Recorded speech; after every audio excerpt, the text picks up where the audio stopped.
That concludes our questions. The next item of business is debate on motion 5172 in the name of Murdo Fraser on Scotland's economy. I would invite all members who wish to speak in the debate to press their request to speak buttons now. And I call on Murdo Fraser to speak to and move the motion. Thank you, Presiding Officer. This afternoon, the Scottish Conservatives will use our debating time to highlight our concerns about the Scottish economy, and in particular the growing divergence between Scotland's economic performance and that of the rest of the United Kingdom, the Sturgeon slowdown.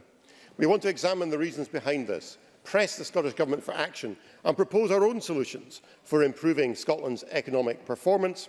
Above all, we will ask the Scottish Government to drop its high tax agenda and its ruinous plans for a second independence referendum. Presiding Officer, last year at this time we were in the run-up to a referendum on EU membership. Ahead of that vote, there were many warnings from economic forecasters as to the negative impact on the UK economy of a vote to leave the EU. I was part of the Remain campaign and I shared many of the concerns that were being expressed on the impact a vote to leave the EU would have. As it happens, as we know, the UK economy has defied these predictions. It has been growing strongly since last summer, much more strongly than was previously forecast.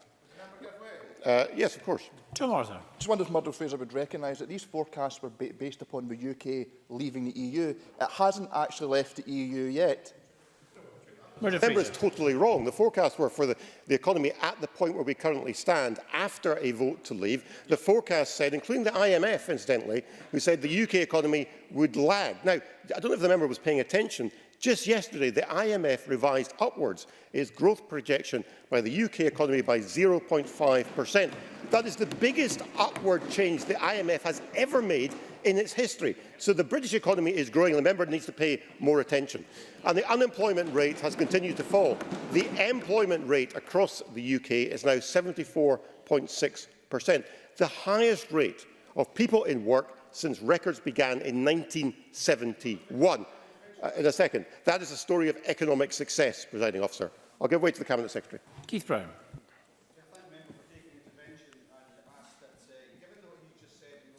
Unemployment, the growth rates projected for the UK economy, is he able to explain why it's the fact that the unemployment rates between Scotland and the UK diverge, with unemployment being lower in Scotland? And can he explain the statement that he made previously when he said the SNP government cannot evade responsibility for this failure as the gap between UK and Scottish unemployment rate continues to grow? It does. They've got higher unemployment than we have. That's right. Murdo Fraser.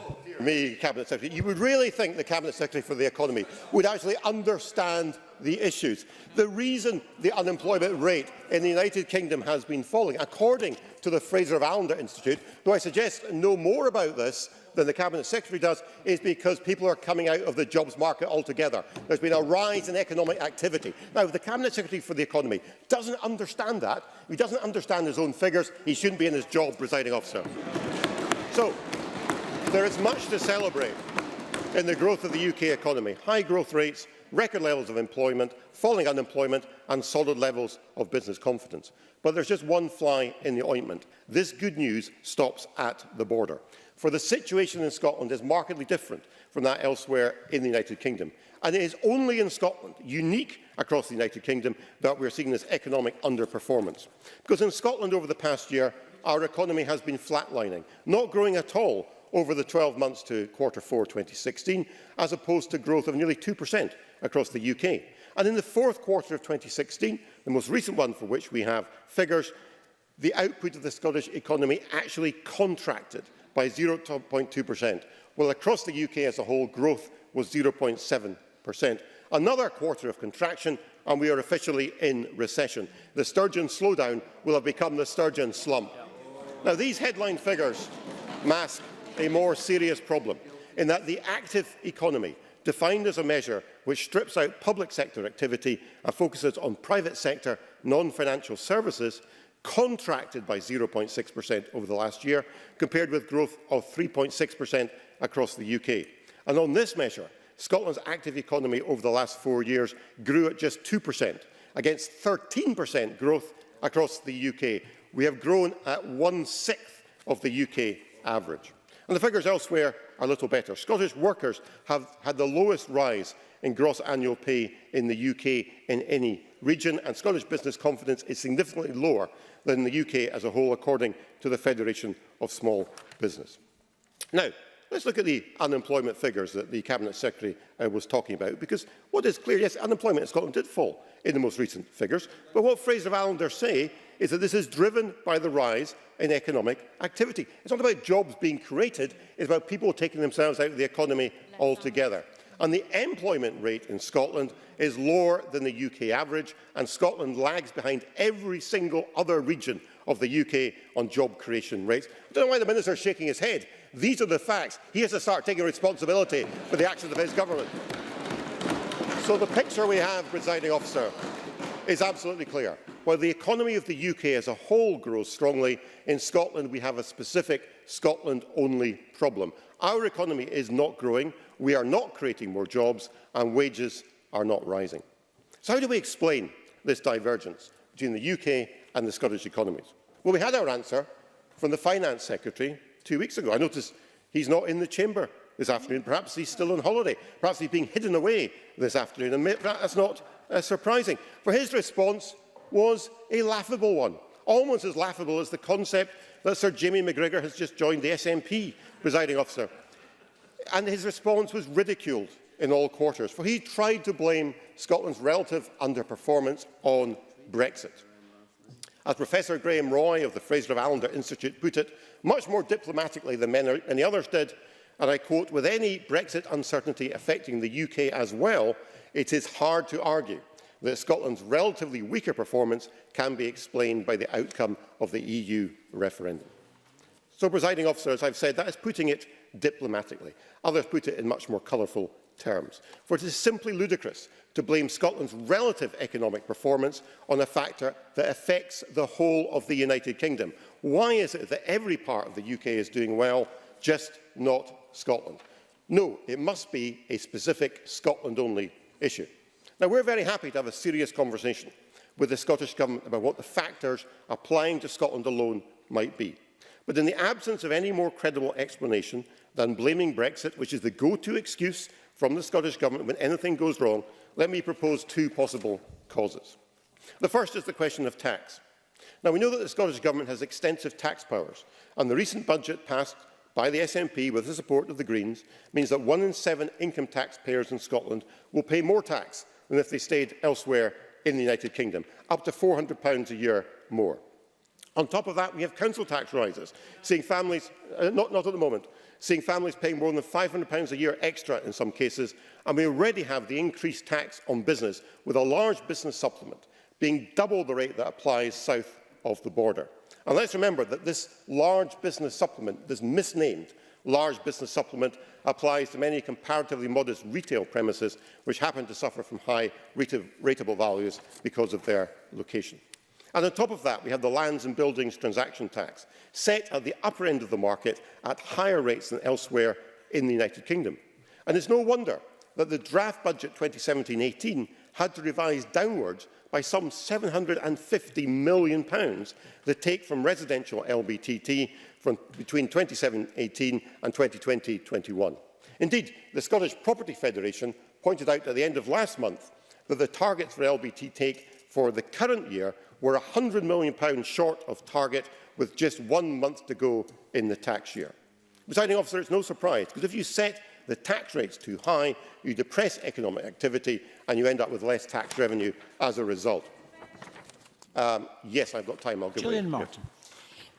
Would you agree that for ordinary families, what's actually going to affect their income and the economy is the fact that the decrease in benefits given to, tax credits given to families with children of 3 or more, it's actually going to take about £7,000 out of their annual income, and that's actually a more serious impact on families, ordinary families in Scotland.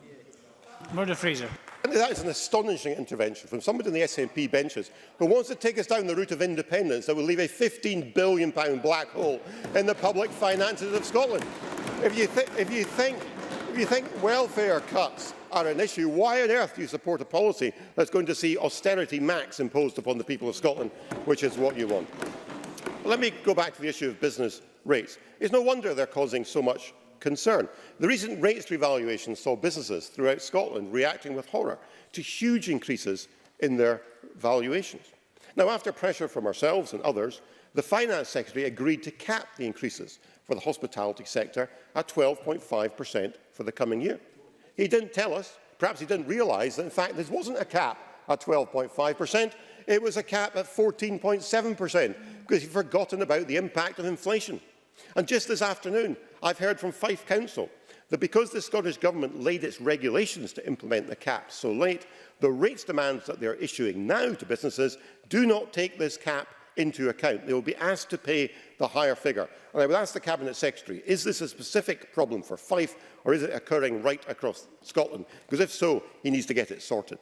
And we've also heard elsewhere that this cap may not be automatically applied. It will be up to businesses to apply for it themselves, and in the meantime, they'll be expected to pay the higher sums. It is simply a shambles and sums up this government's lack of understanding of the business community.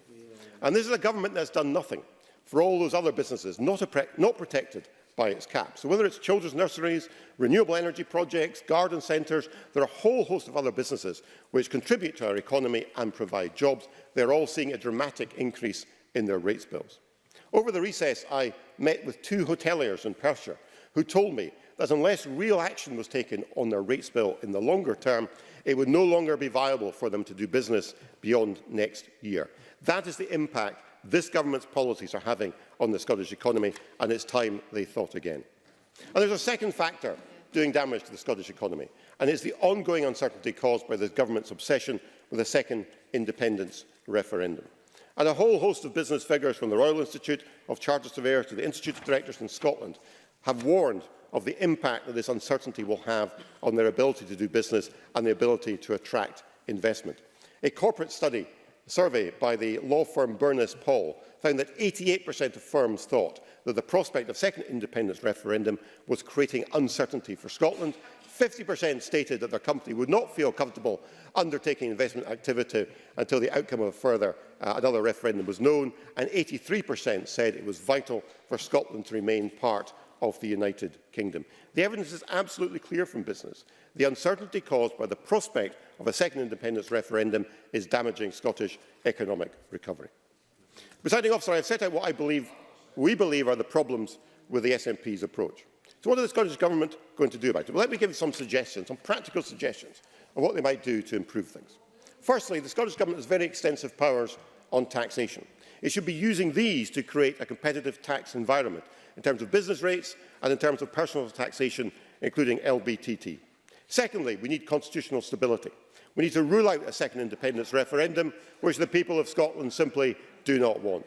Thirdly, there needs to be a renewed focus on improving productivity. The Scottish Government should be working with the UK Government, helping develop an industrial strategy, one focused on innovation and promoting research and development. Fourthly, there needs to be a renewed focus on exporting, with the role of Scottish Development International enhanced, particularly in non-EU countries. Fifthly, we need to do more to see our cities as drivers for economic growth. The UK Government's initiative for city deals is now being rolled out to every city in Scotland. That's a welcome initiative, but it needs to be supplemented by Scottish Government action.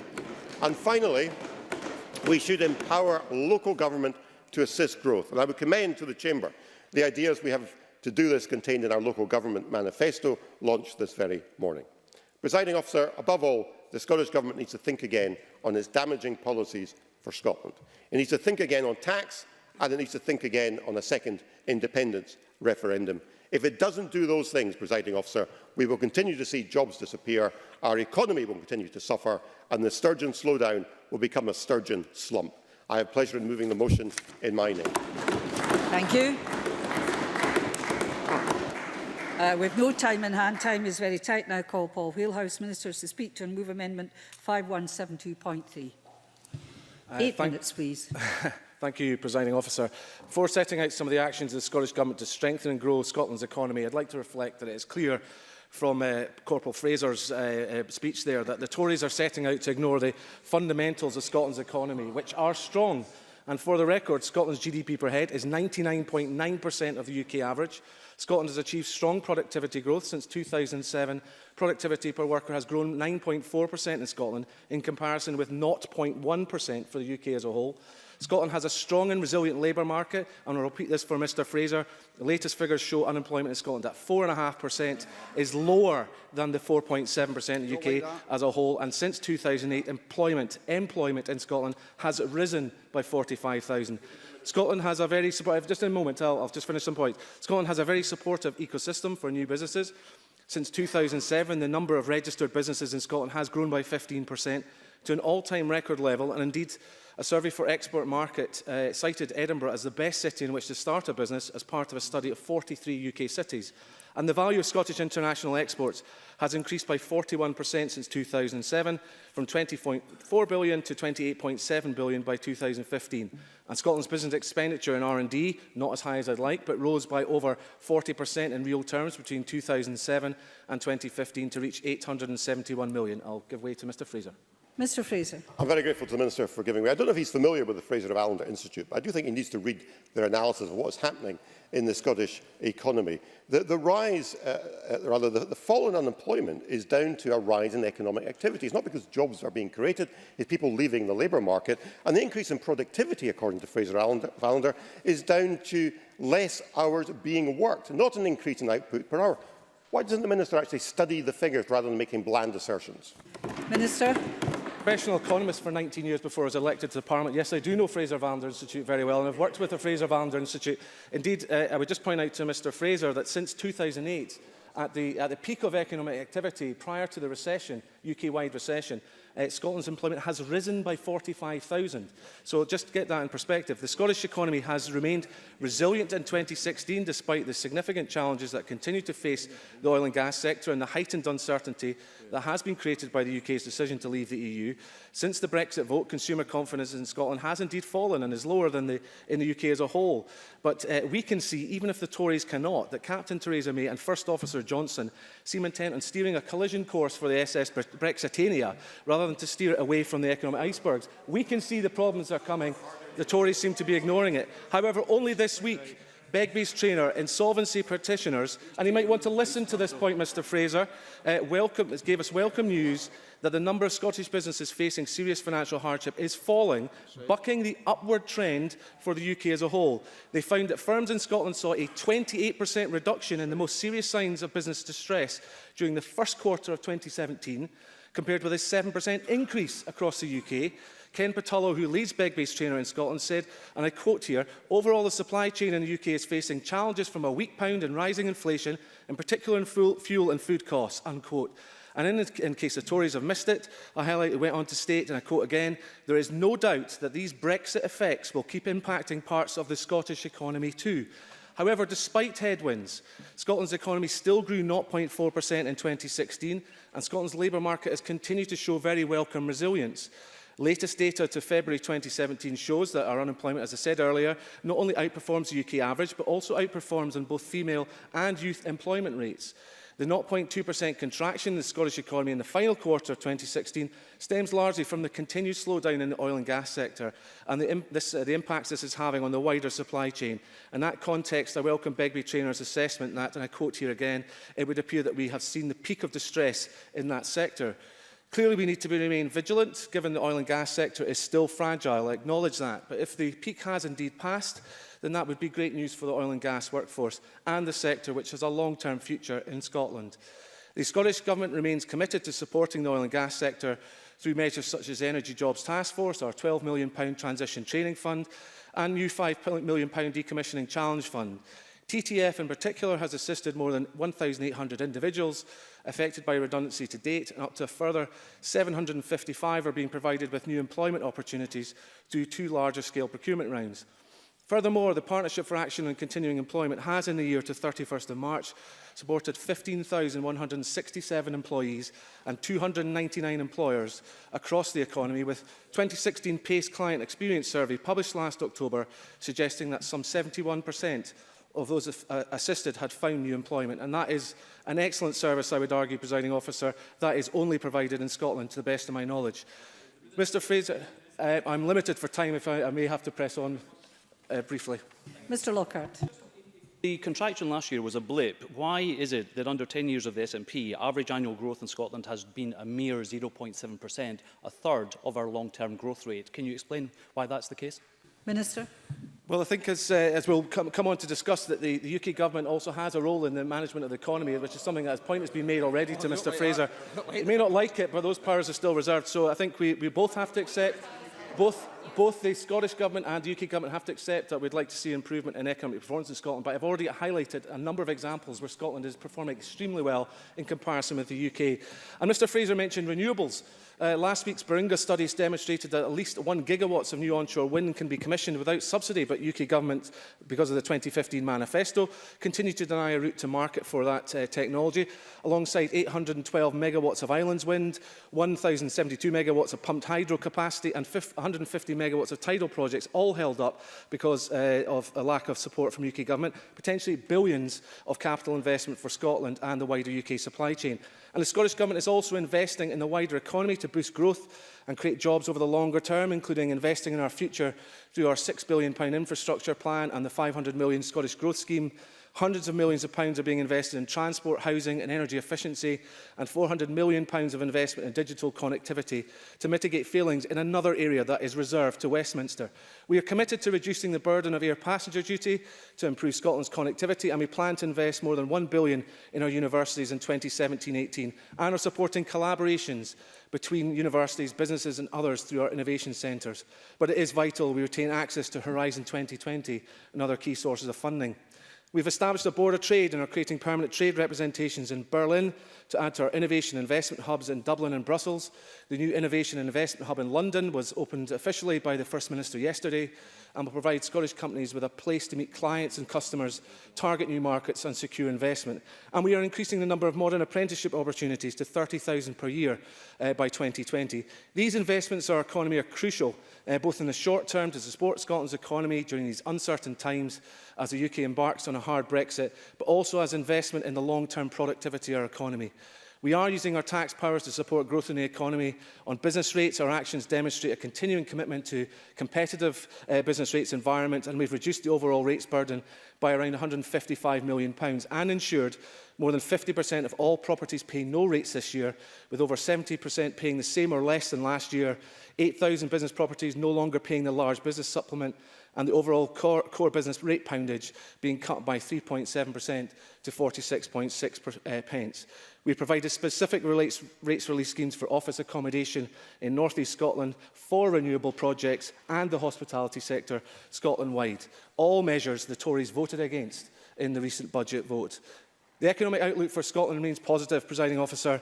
However, the main risk facing Scotland's economy continues to be the prospect of a hard Brexit. And Brexit presents a huge threat to jobs, to trade, to living standards and investment in Scotland. Brexit will take Scotland out of the largest single market in the world and threatens over £12 billion of exports from our country. So, Presiding Officer, I move the motion, the amendment, in the name of the Cabinet Secretary. Thank you very much. And I did add a little extra time on for interventions, but it's now very tight. Call Jackie Bailey to speak to move Amendment 5172.1. Ms Bailey, 7 minutes, please. Thank you, Presiding Officer, and I welcome any opportunity to debate the economy, although I have to confess I think the debate is wholly overshadowed by events elsewhere. But before I turn to the Scottish economy, let me make an observation about what businesses tell us that they value. And this was confirmed just this morning on Good Morning Scotland by David Watt of the Institute of Directors. Businesses value certainty. And I think it is fair to say that this is the last thing that the UK and Scottish governments have actually given them. An independence referendum in 2014 with all the uncertainty that that meant for the economy, a general election in 2015, a Scottish Parliament election in 2016, an EU referendum a month later, now another general election and the threat of Indy Ref 2. Whilst Barbara from Bristol may have summed up the nation's view, I think it is safe to say that the stable, certain environment for business is truly non-existent. The only thing that is constant is change and Murdo Fraser's interventions. Mr Fraser. I'm very grateful to my favourite Labour MSP for giving... Presiding officer. I think that's your intervention That's it. finished. That's not my intervention. I'm afraid you must sit down, Mr Fraser. I mean, what a waste of an intervention, presiding officer.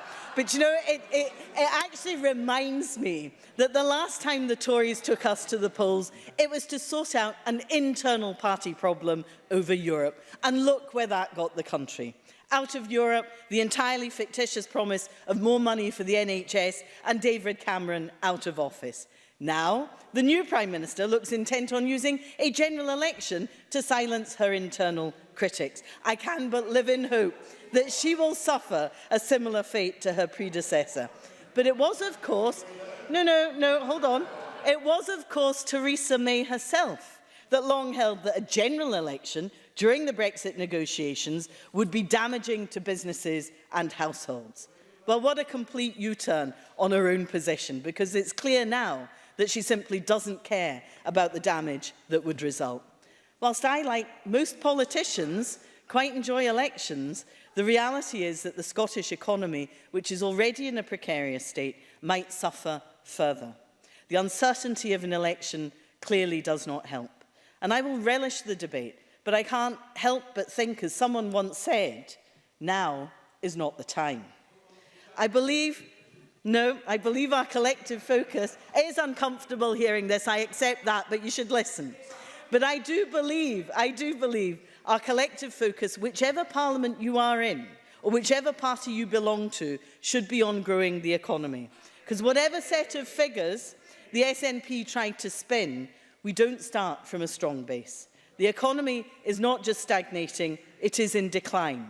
The last quarter's GDP figures show a contraction in the economy, negative growth of minus 0.2%, and this at the same time as the UK economy grew by 4 times as much. That trend, that difference between Scotland and the UK is also played out over the full year. The key areas that contracted include construction and production, and I would urge the Scottish Government to look particularly at these areas when considering investment. Bring forward some of the capital infrastructure and housing projects that will make a difference in these sectors. Because there is no doubt the Scottish economy is underperforming against the rest of the UK across a number of measures. Growth is down and has been revised downward. Employment levels are decreasing. There are 17,000 fewer people in employment for this quarter than a year ago. There is greater underemployment in the workforce, and worklessness is increasing, so that economic inactivity levels now stand at 60,000 more than they were in the last year. And the Scottish Government hasn't taken the time to understand what lies behind this increase, which is ultimately bad for our economy. I know the Minister is shaking his head, but I have to say I found his speech entirely complacent about the needs of the Scottish economy. Just yesterday, the Scottish Retail... No, I think we've had enough.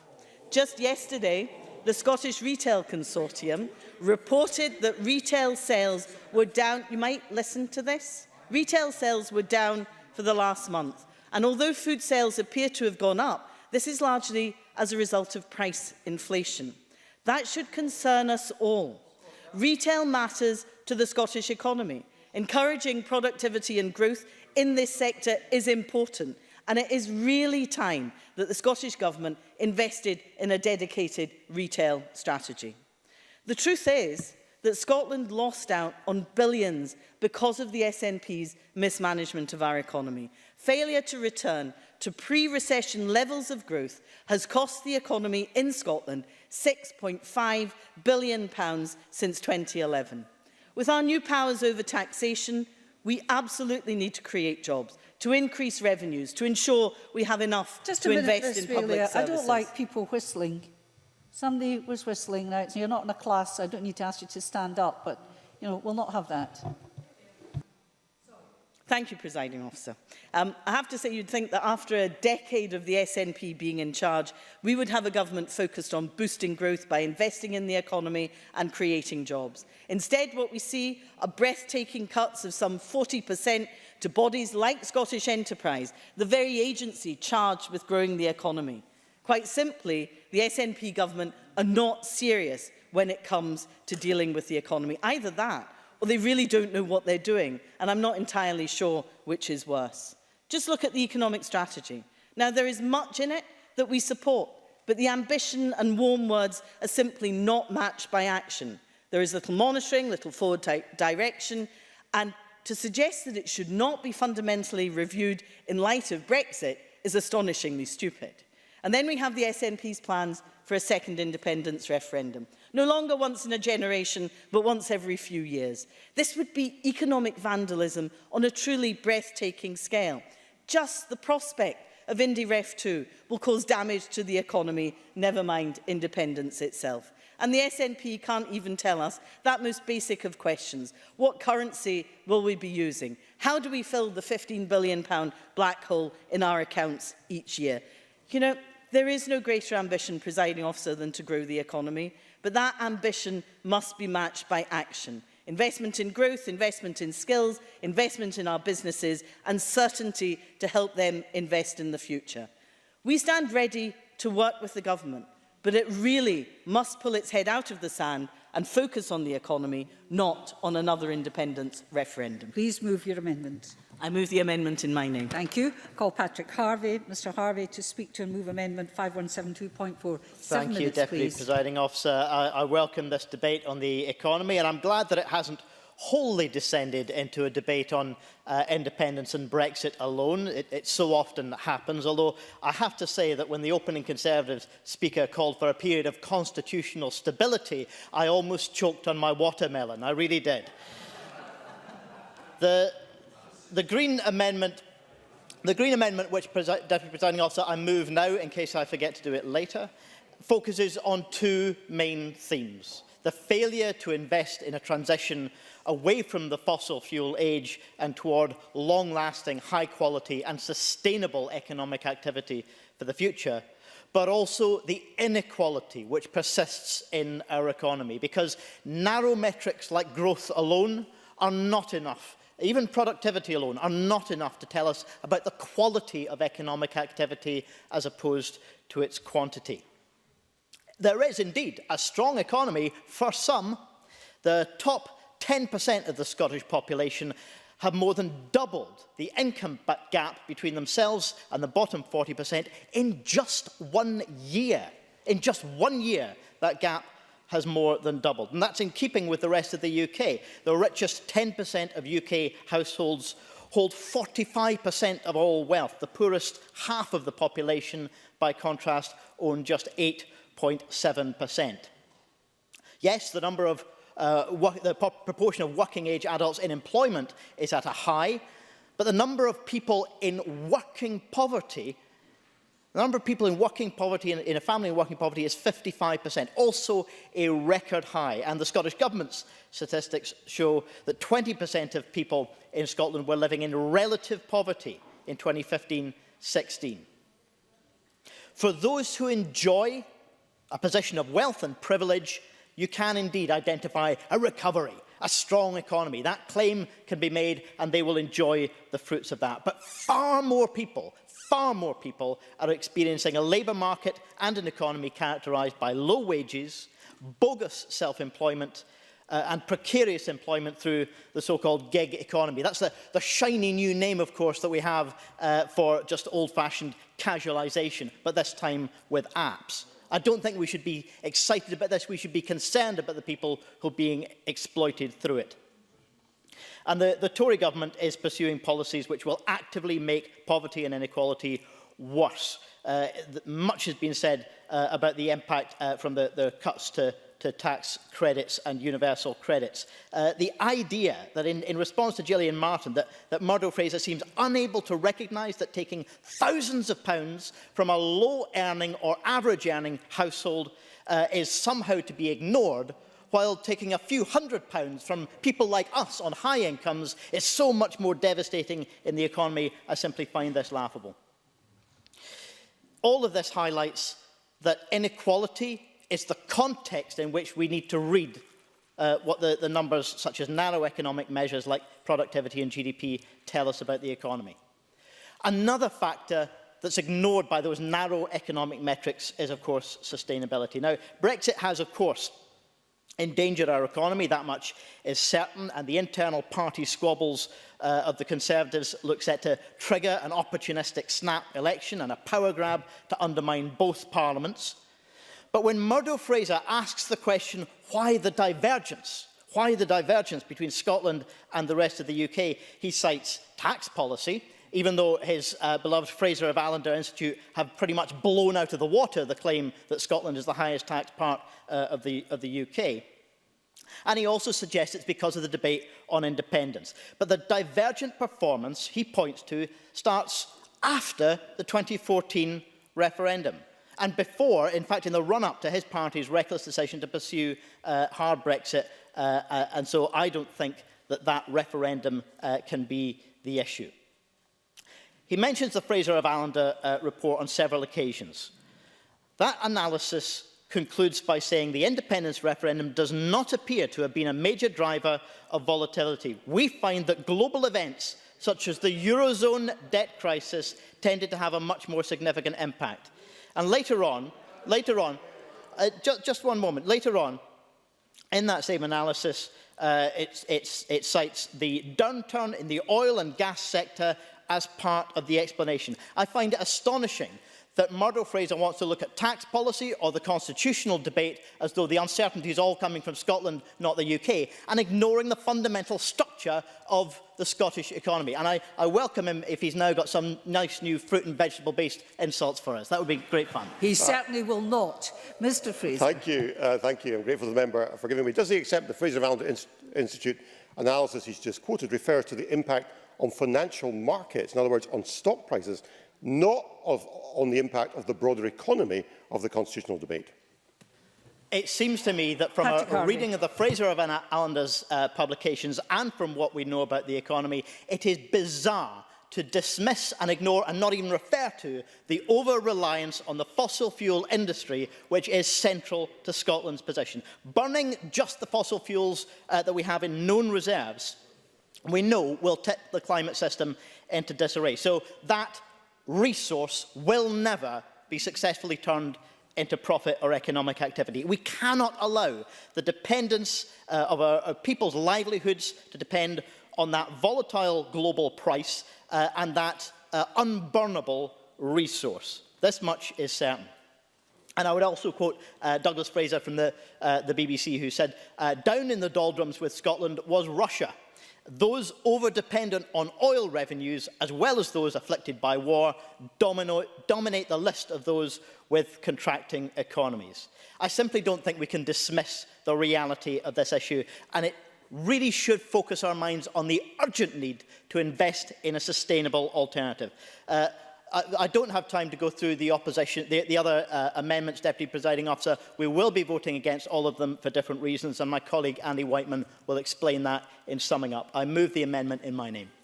Thank you very much. I call on Mike Rumbles to speak to and move Amendment 5172.2. Mr Rumbles, you also have 7 minutes, please. Thank you, Deputy Presiding Officer. The Scottish economy is not in a good place. And it isn't as though the Scottish Government hasn't been warned about the fragility of our economy, the problems of business confidence, and the problems companies face over skills shortages.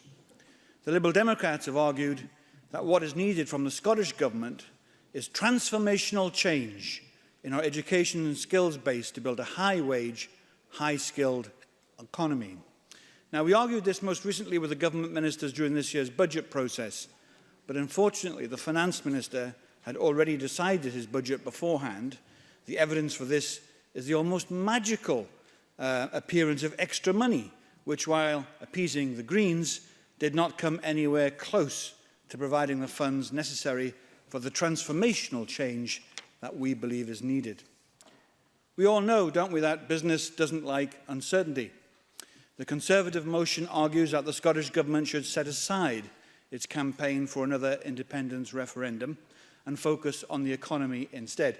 Now, the Liberal Democrats couldn't agree more with this view. The Scottish Government's actions on this divisive call for another referendum do indeed undermine business confidence in Scotland. However, looking at the Conservative motion, it is indeed the kettle calling the pot black. There are two main reasons for the lack of business confidence in Scotland. Yes, It is the worry, the real concern, over the future direction of our country caused by the constant campaigning rather than the governing of the SNP administration. But it is compounded by the actions of the previous and current Conservative Prime Ministers over Brexit. The threat of a second independence referendum, coupled with Brexit, is sending a chill through the Scottish economy. The Fraser of Allender Institute recently reported, and I quote, "The unprecedented political and economic uncertainty generated by Brexit and IndyRef 2 is likely to act as a further headwind for many businesses and potential investors." And since it is the Fraser of Allender Institute, Mr. Fraser's choice quotations, I'll give way to him. Thank you. Mr. Fraser. Grateful to the member for giving way. If indeed it is the case that Brexit is causing a fall in business confidence, why are we not seeing that reflected across the whole United Kingdom, but only in Scotland? Because there is a gap of 30 points in business confidence between Scotland and the rest of the UK. Surely just before you reply, can I ask members not to have two members standing at the same time? Mr. Rumbles, will you reply now, please? Yes, I do accept that there is a difference between the two, but just imagine how the growth could be in the south of England, in England south of the border, if we didn't have that threat. No, absolutely. Surveys such as the Federation of Small Businesses, again often quoted by the Conservatives, Index 2 indicate that business confidence is low. Scottish firms expecting the economic outlook to improve are outstripped by those who expect the situation to deteriorate. Now, 2 weeks ago, we saw the Scottish Chambers of Commerce warn that companies are facing a lack of digital skills. Of the Scottish businesses that took part in its National Business Survey, 8 out of 10 reported some form of shortage of digital skills. Companies and organisations in almost every sector of the economy are struggling to find the skills they need. The Liberal Democrats are the only party in this Parliament who will work to change the direction of the whole of the United Kingdom and work towards securing Scotland's economic future by avoiding a hard Brexit and keeping Scotland in both the United Kingdom and European Union single markets.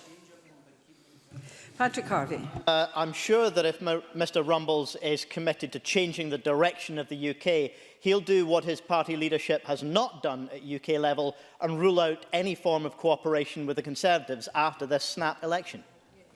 Mr Rumbles. What a red herring that is, Mr Harvie.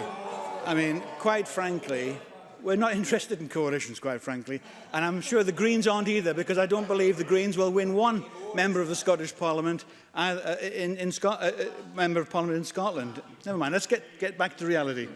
I want to look at the economic facts facing Scotland. During the Easter recess, we learned that in the final quarter of 2016, as been already mentioned, Scottish GDP shrank by 0.2%, while the UK economy as a whole grew by 0.7%. There is no indication, and I didn't hear it on the front bench today either, that any minister has given much thought to the possibility of a recession and how to avoid it. No minister has publicly acknowledged the risk of a Scottish recession, not even in this debate. Now, with a lag in publishing statistics, we could already be in a recession. We just won't know that until July. What action have Scottish ministers taken to ward off the threat of recession? Instead of playing the blame game, and I've heard that already in this debate, the Scottish Government should be setting out clear and credible plans to turn the situation around. The Liberal Democrats, in our case, will not give up on our call for a transformational investment in education and skills training, because that's where we think the key to this is, and to get Scotland's economy fit for the future. I want to turn to the Conservatives again here. I have to say it takes some gall for them to bring forward this motion today, the day after they go to the country to try and consolidate their hard Brexit. And I know it's difficult. It is difficult for me to listen to most of the Conservatives in this chamber, because most of the Conservatives in the chamber don't actually believe in a hard Brexit. They didn't argue that now, but because the leader says jump, they jump. So a hard Brexit, but it's a hard Brexit that will do immense damage to the economy of the whole of the United Kingdom, and I can't think of a worse self-inflicted wound. There's no getting around it. Barriers, and I thought the Conservatives would appreciate this, barriers are bad for business. People and companies are already paying the price of Theresa May's approach. Ruth Davidson knows the cost of that too. When we have the reckless hard Brexit of the Conservatives, the last thing we need is the divisive approach of the Nationalists. But the electorate now has the chance to change the direction of our country, a chance to turn back the tide of division, a chance to give our country a brighter and better future. The Liberal Democrats are open, tolerant and united, while the Tories and the Nationalists offer propositions that would harm our economy. We stand with a majority opinion in this country. We stand proud for a united kingdom within the European Union. Thank you. And I move the amendment in my name. Thank you very much, Mr Rumbles. We now move to the open debate. Speeches with tight 6 minutes. I call Joan McAlpine to be followed by Liam Kerr. Ms McAlpine, please. Thank you very much, Presiding Officer. The Tories have an absolute brass neck in bringing this topic to Parliament today. Before the European referendum, the UK Tory government said Brexit would, quote, make us permanently poorer. Yet yesterday the Prime Minister announced a general election, the sole purpose of which is to ensure the delivery of the hardest Brexit possible, one that will make us permanently poorer, and which the Fraser of Allender Institute research, not quoted by the Tory motion today, has said will result in the value of the wage in people's pockets in Scotland falling by £2,000 in real terms, and which will cost Scotland at least 80,000 jobs. That is the real insecurity that Scotland faces, Presiding Officer, and that warning does not just come from the Fraser of Allender. In a piece of work published this week, the World Economic Forum gives a devastating analysis of the impact of Brexit on the UK economy as a whole. According to their calculations, based on the direct costs such as job losses from the financial sector, as well as inflation eroding income and savings because of a drop in the value of the pound, Brexit will cost Britain £140 billion, or 7.5% of GDP. That, they say, is the equivalent of £300 million a week over 8 years. £300 million a week, Presiding Officer, a familiar figure in the context of the Brexit debate. But the World Economic Forum has more to say about the British economy under the stewardship of the Tories. They are unimpressed by the bragging about recovery at a UK level. They explain it this way, and I quote, "After an 8-year recovery built on rising asset prices and debt, but stagnant wages, the poor and the old will see their incomes and savings dwindle. The canary in the coal mine is the pound sterling, which has already dropped from over 1.50 to 1.25 against the US dollar. For an island that imports half its goods and food, this means higher inflation. High street retailers are already feeling the pinch, expect even smaller portions, less fruit and vegetables on the shelves. Brexit uncertainty, they say, could also scare off some investment and push jobs away. In fact, some firms are already relocating elsewhere." The Minister has already outlined at length the substantial work being done by the Scottish Government to support the Scottish economy, with unemployment now lower than the UK as a whole and the second lowest youth unemployment in the whole of the European Union, which is something that we really should repeat more often. They are achievements, Presiding Officer, that come despite the policy of the Tory government in London, which has far more influence on Scotland's economic fortunes than anything that happens here, I'm afraid. The fact is that 70% of Scotland's taxes are still set and controlled by Westminster. Monetary policy lies down in London, as does fiscal policy. So does energy policy, something alluded to by the Minister, a critical factor in the Scottish economy. That's controlled entirely by Westminster. And what an absolute pig's ear they have made of it, Presiding Officer. We know that some recent challenges faced by the Scottish economy result from a fall in the oil price, something that was not predicted by anyone, including the UK government. And during the independence referendum, the UK government, David Cameron, in fact, said that the North Sea was best left on the broad shoulders of the UK. But the UK government has squandered that national resource.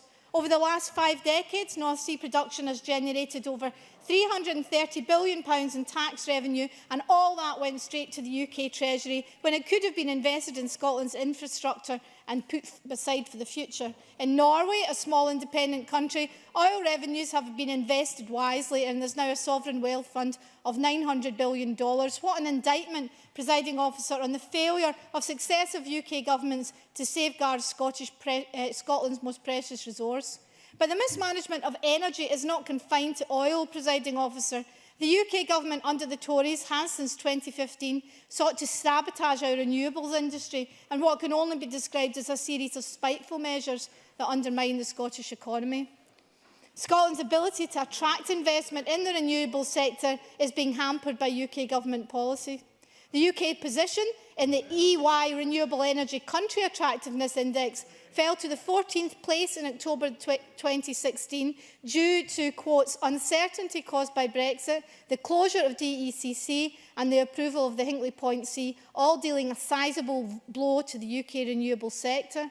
In February 2016, the Energy and Climate Change Committee reported that investor confidence had been dented since the UK parliamentary election in May 2015, and they identified 6 different factors that have combined to damage investor confidence, including sudden and numerous policy announcements that have marred the UK's reputation for stable and predictable policy development.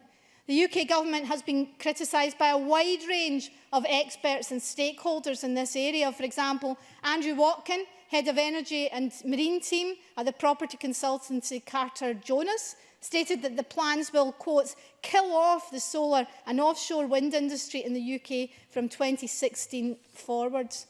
The figures are stark, Presiding Officer. They show that investment in wind, solar, biomass and waste-to-energy projects could decline by 95% between 2017 and 2020. And these are areas, no, I need to make progress. The members in the last 30 seconds. These are areas, Presiding Officer, that are particularly important to the Scottish economy. This is just one aspect of many aspects of the Scottish economy where the control lies entirely with the UK government. They have made a mess of it. They've made a mess of it in the past, and because of Brexit, they look to make an even bigger mess of it in the future. Thank you very much. Thank you. I call Liam Kerr to be followed by George Adam. Mr Kerr, please. Thank you, Deputy Presiding Officer. There are things that keep me awake at night. Ensuring Scotland has signed the climate change agreement with one of the 50 states of the USA. Ensuring Scotland spends millions on an over-budget baby box scheme, which, according to research by Kantar, people neither want, respect or even use. Spending days debating whether or not this Parliament should ask a question, to which the answer is already known. Spending 31 hours debating Brexit, but only 7 on education. These are things that concern me. On that point, a question only, please. Mr Dornan. When we're talking about things that keep you awake at night, what about the rape clause? How do you get on with that? Let's try and keep this relevant, shall we? We've been written to. Peter Chapman has given a very good reply to that to your colleague Gillian Martin. I suggest you go and ask her when there's more time. What does keep me awake at night is the Scottish National Party's stewardship of the Scottish economy, because whilst the UK economy grows at 0.7%, the fastest growing economy in the Western world, whilst UK job creation rate is 8.6%, the Scottish economy has a job creation rate of 1.7% and a lower employment rate than the UK average. It has a lower GVA growth per head than in England's North East, North West, Yorkshire, the Humber, the South East, the South West and Wales. Scotland's active economy contracted by 0.6% over the last year, compared with growth of 3.6% for the UK.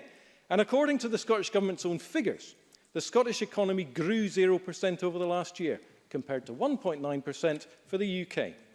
And then we've heard about the Federation of Small Business Statistics, which show that the confidence of Scottish small businesses remains significantly below the UK average. But my insomnia is a function of 2 things. Firstly, that the government in this debate will, I confidently predict, totally and willfully fail to acknowledge any of the problems, or indeed their agency in them. They will blame the Tories, Brexit, Westminster, perhaps a lack of powers, or if you're Joan McAlpine, all of the above. Secondly, there is manifestly, staggeringly, and absolutely no plan to rescue the situation. This government has the power to do something. They have the power to do something about it now. We might not agree on where the blame lies, the responsibility, nor would we necessarily agree on the solutions. But surely, the very least a government should be doing is presenting those solutions, presenting a roadmap to success. A roadmap that says, here we are, and using the following levers, here's the plan for how we are going to get out of it. And in 5 years' time, here's where we'll be. But instead, no thank you. We have a finance secretary who set his proposed air departure tax rate at a particular level because it felt like the right thing to do, who announced with much fanfare a capping of business rates for hospitality businesses at 12.5%, but forgot to account for inflation, so it will be 14.7%. Jer's figures, trumpeted 3 years ago as the basis for the economic case for separation, and now, when they start showing that Scotland's a net beneficiary from the rest of the UK, derided as nonsense. And a government who preside over people's council tax going up, business rates going up, income tax going up, LBTT going up. And all, of course, requiring the complicity and support of the Greens, who have been revealed to be the SNP in all but name, but with added virtue signalling and less economic credibility. Specifically, a party whose leader admitted in March 2016 that he did not know how much extra revenue his party's preferred top rate of tax would raise, but would continue backing it, even if it didn't generate a penny more. Now, there are solutions, which Murdo Fraser suggested and others will no doubt articulate. But we need, above all, stability and certainty. Whatever our desired outcome, we can surely all agree that certainty does not come from a bipolar second referendum, where the outcome is, by definition, one of two polar opposites, or a prospective country in which the currency is not certain, the status of membership of the EU is not known, and the existence of a hard trading border at Berwick, losing a single market worth 4 times as much to Scotland as the EU is a distinct probability. And therefore, whatever our individual aspirations, it is incontrovertible that the threat of a second referendum is causing economic damage. Just this week, the serial entrepreneur Robert Kilgour reported how he regularly comes across financial investors that no longer consider Scotland as a place to put their funds. Deputy Presiding Officer, I have no doubt this Parliament is unconcerned with my nocturnal well-being. But it must be concerned that this government is spending vast amounts of time and money tinkering around the edges whilst the economy of Scotland labours. The lack of any form of concrete long-term plan to deal with the economic underperformance is concerning and must be addressed. I've set out the basis and the paradigm within which that plan might operate. But look, the people of Scotland demand stability in our institutions, predictability in our policies, and consistency in our decision-making. So I say to the Cabinet Secretary, please, in your summing up, tell me the Scottish Government has got a better idea. Set out a comprehensive and coherent plan to turn the economy around without blaming everybody else. Set aside the campaign for a second referendum, support the Conservative motion, and let me get some sleep. Thank you. Yes. On the matter of sleep, I think your speech woke up a baby, Mr Kerr. I call George Adam to followed by Pauline McNeill. Mr Adam, please. Thank you, Presiding Officer. Scotland has one of the strongest economies in the world, with advantages and resources few nations can match. But if you listen to the Conservative Party, you would think otherwise. You know, there are questions that keep Liam Kerr up at night, and I don't doubt that for a minute, because perhaps it's actually the guilt of the pain that him and his kind are inflicting on the people of Scotland. That is probably the reality of the situation. But, Presiding Officer, I've always been a glass full kind of guy. It's my nature. I've always looked at the positives of life regardless of the challenge. And as my old dad used to say, who said it was going to be easy, son? Because important things in life seldom are easy. That's what the challenge is. But it appears that this is lost in the Conservatives as they wallow in their own negativity. You won't hear a Tory MSP talk about building a better tomorrow. They're happy to wallow in their own mucky, sordid vision of the future. But, Presiding Officer, not for me, that type of negativity.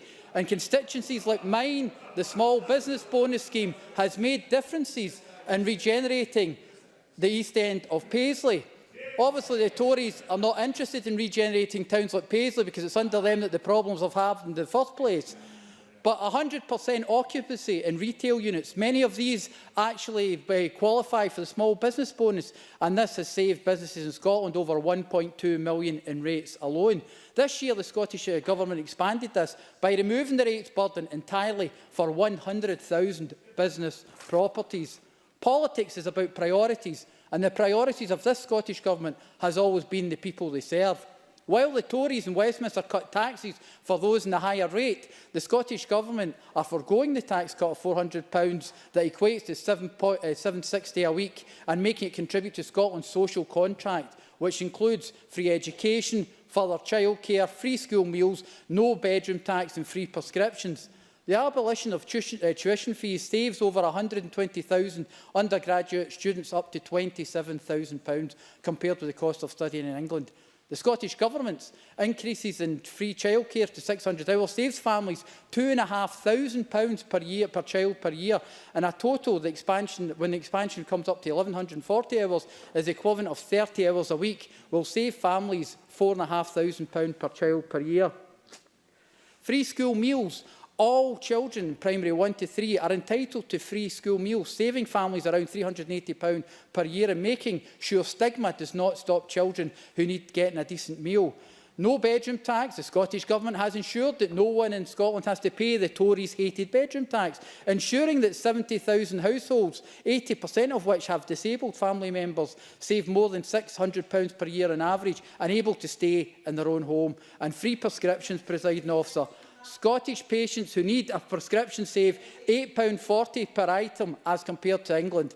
The Tories want to charge patients every time they need a prescription. That would mean a Tory tax of an extra £100 for people with long-term conditions. But of course, Presiding Officer, we all know that the Westminster Tory Government are more interested in making those with long-term conditions suffer under their so-called welfare reforms.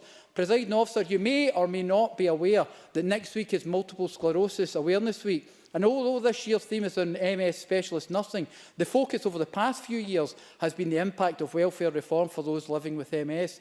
Now, I mention this for two reasons, Presiding Officer. The first being that Stacey Adam would probably inflict bodily harm if I didn't mention it, but also the impact that this can have on our economy. MS Society Scotland published a document called MS Enough, and it talks about this impact. The findings of this report are quite staggering, as it finds that people with MS have had to reduce spending on basic essentials and socialising as a result of disability benefit changes. 30% of those with MS spent less on food because of the Conservative Westminster cuts.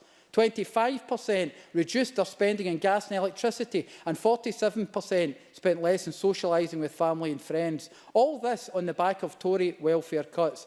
That's obviously had an impact on our economy, and if you increase that to include all those living with other long-term conditions, you can see the impact that Tory economic devastation is causing. MS Enough also found that 80% of people living with MS were forced to give up work within 15 years of diagnosis. So you understand how all this impacts on people with long-term conditions being an active member of the economy, and there are 11,000 people with MS in Scotland. But one of the biggest impacts on our economy, and one that has been created by sheer Tory recklessness itself, is that of Brexit.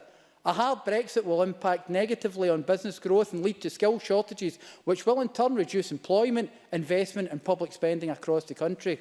Of course, David Davis told the Commons Brexit Committee on 15th of March he had done no economic assessment. When asked, he said, "I can't quantify it yet. I may be able to do so in about a year's time."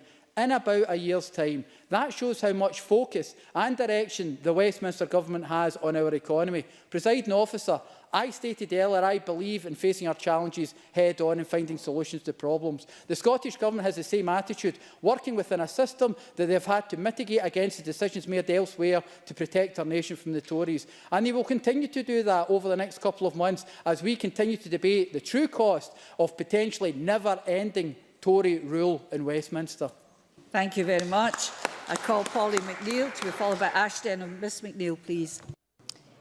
Presiding Officer, whatever the positives are of the employment figures in Scotland, overall it is clear that all is not as well as it should be in the Scottish economy. It is surprising that this has not attracted more debate, as we wait with concern for the next quarter figures to find out whether Scotland might be in recession. If that was the case, it is already too late to prevent it. But therefore, we must see the evidence that the Scottish Government is using all the available powers to change the trajectory of the Scottish economy, and whether the UK Government, who is also responsible for the Scottish economy, whether it is ready to give an appropriate Brexit solution for Scotland's needs, which are different, as they will be in Wales and Northern Ireland. The solutions that are being presented are a choice between hard Brexit, out of the single market, or independence from the UK. Sadly, the general election now called will probably be dominated by these two options. I, for one, will be campaigning to expose the Tory record of failing ordinary people in their everyday lives as the cost of living rises.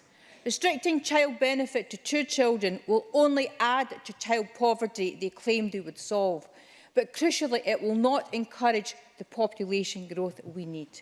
As others have mentioned, low wages, insecurity in work, the gap between rich and poor, which is increasing, must be at centre stage in this election if ordinary people's views are to be represented.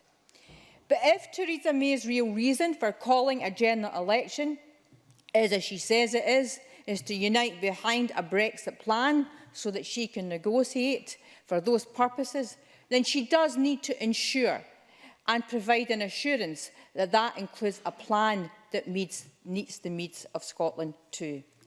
I have argued in this Parliament many times that that must include a say in immigration to provide Scotland with the appropriate population growth to ensure that we can have the appropriate skills to bolster our GDP, which is markedly lower than the rest of the UK. There has been a diversion in the growth path and in job creation between Scotland and the rest of the United Kingdom, which increased around the time the oil price fell.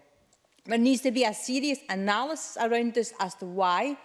It's obvious if we don't know why, they will not have the right solutions to tackle it. But the global financial crisis of 2008 should never be forgotten as being the underlying reason for most of our country's problems, current and future.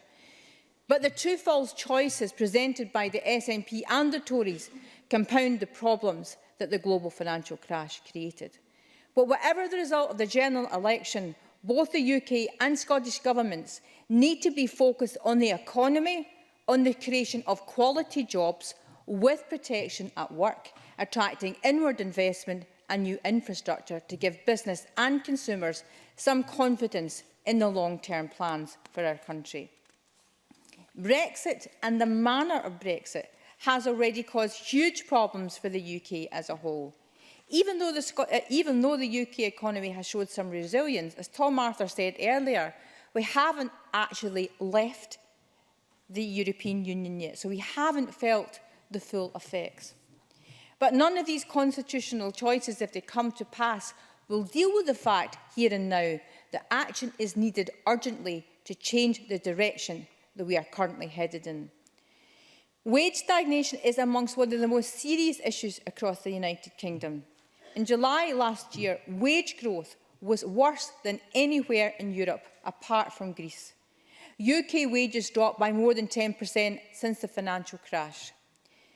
Francis Grady, the General Secretary of the TUC, said that that represents the steepest decline in real wages since at least the 1830s. Yes, the 1830s, not the 1930s. The story of Brexit was that immigration was presented as the cause for wage stagnation. And it's worth noting that Anton Muscatelli, a respected economist, said in his recent lecture, in many respects, since 2007-2008, real wages have been depressed in the UK. It's got nothing to do with immigration. It has been depressed because of the way national income has been shared between employment and profits, and that's a direct quote. In my eyes, this is another way of saying that unrestrained capitalism has caused this sharp gulf. If we do nothing about the long-term position of wages and not just implementing the living wage, then we will never catch up. Many economists believe that we do not know all the factors which have led to this grim performance of the Scottish economy. However, one key problem is the slow rate of population growth, which appears to be slower than in the rest of the United Kingdom. So I hope it is agreed by all the parties that we must be giving the tools to tackle the slow rate of the growth of the population growth. In concluding, Presiding Officer, I welcome the chance to debate the way forward. I do have one question if the Cabinet Secretary, Keith Brown, is going to be summing up, and that is how the Scottish Government is going to use the £200 million UK-wide apprenticeship levy. That's because I've had some representation that business groups are saying that they are not clear how that's going to be used, and I'd be grateful for a response on that. I conclude, Presiding Officer. Thank you, and in time. Ash Denham, to follow by Rachel Hamilton. Ms Denham, please. Presiding Officer, in a report last week from the most comprehensive to date research on start-up environments, the firm Expert Market named Edinburgh as the best city in the whole of the UK to start a new business. Edinburgh was named as the best place for new businesses because of things like high-speed internet, strong pool of university students and reasonable office rents. While this is welcome news, it's not altogether surprising. Edinburgh, like the whole of Scotland, benefits from a government that is investing £400 million to ensure super-fast broadband internet to 100% of properties by 2021. Additionally, £1 billion of yearly investment in Scotland's higher education institutions certainly helps Edinburgh's universities produce a top-tier workforce for businesses. The economy should rightfully be a prime concern for all of us in Parliament, as the policies that we create and support make the difference between our cities, like Edinburgh, being at the top of the economic rankings or at the bottom. Yet I believe that everyone in this chamber also understands that economic policy, in its great importance, is ultimately about what kind of society it provides. It's whether a decent quality of life is afforded to those with less money in their pockets as it is to those with more. It's whether training and education is readily available and accessible so that all people, regardless of income, have a pathway to a successful career. It's whether a climate exists for the creation of good-paying jobs with tax policy that is fair rather than a patronage system to the wealthiest. It's whether the economy is creating equal opportunity for all or just for some. And I believe that under the SNP government, it is equal opportunity for all. As a result, in the past 5 years, more young people from the most deprived areas in Scotland are going to university. Median full-time pay has grown 21% in the last 10 years and is now the highest pay anywhere in the UK outside of London and the South East. Unemployment has fallen, as we've heard, to 4.5%, lower than the rest of the UK, with youth unemployment the second lowest in all of the EU. And productivity, a key measure of sustainable economic growth and long-term health of an economy, has grown 4 times faster than in the UK. More people getting an education and better pay, more people in work, a more productive workforce. These are all things worth celebrating. But if you lived outside of Scotland and listened only to the Scottish Tories, you would think that this country is a land where no business could prosper and no person could lead a good quality of life. Members of this Parliament, more than anyone, should be champions of this country. Yet, as usual, I will. Liam Kerr. I hear what the member says, but does the member accept that there are some problems in the Scottish economy? And if so, can she point to any plan to address them? Ash Denham. Clearly, there's always more to do in any economy, and that applies equally to the UK. But I think this is rank hypocrisy today in coming to this chamber to discuss the economy. The Tories come to this chamber week in and week out, claiming that they want to improve Scotland's economy, and yet, when the Scottish Government put forward an entirely feasible plan to keep Scotland in the single market, the Tories will not back it. And I think that tells the Scottish public everything that they need to know about the Scottish Tories and the Scottish economy. And the member should make a decision. Does he speak for London or will he speak up for Scotland? As usual, the Scottish Tories would rather paint a bleak and defeated picture to the rest of the world instead of celebrating Scotland being among the best places in the world to live and to do business. GDP is an important measure of how the economy is doing, which is why this government is instituting policies to try to grow GDP faster. So £500 million for investment guarantees and loans to help companies grow and export, embedding innovation and investment hubs across Europe to boost international exports, which are already up 41% under the SNP, saving properties £1.2 billion in rates through the small business bonus scheme. And it's clear that this government is fostering a country where business development and investment are prioritised.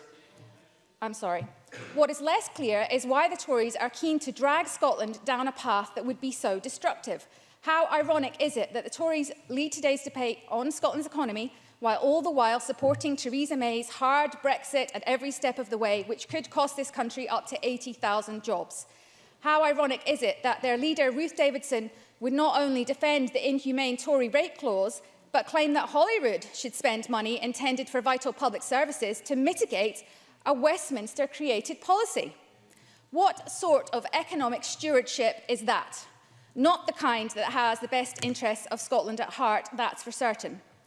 In a time when Scottish industries such as life sciences, financial services and tourism are flourishing on the global stage, the Tories would point to a lack of confidence. Well, my message to the Tories is this: the greatest confidence that this country lacks is from the Scottish Conservatives.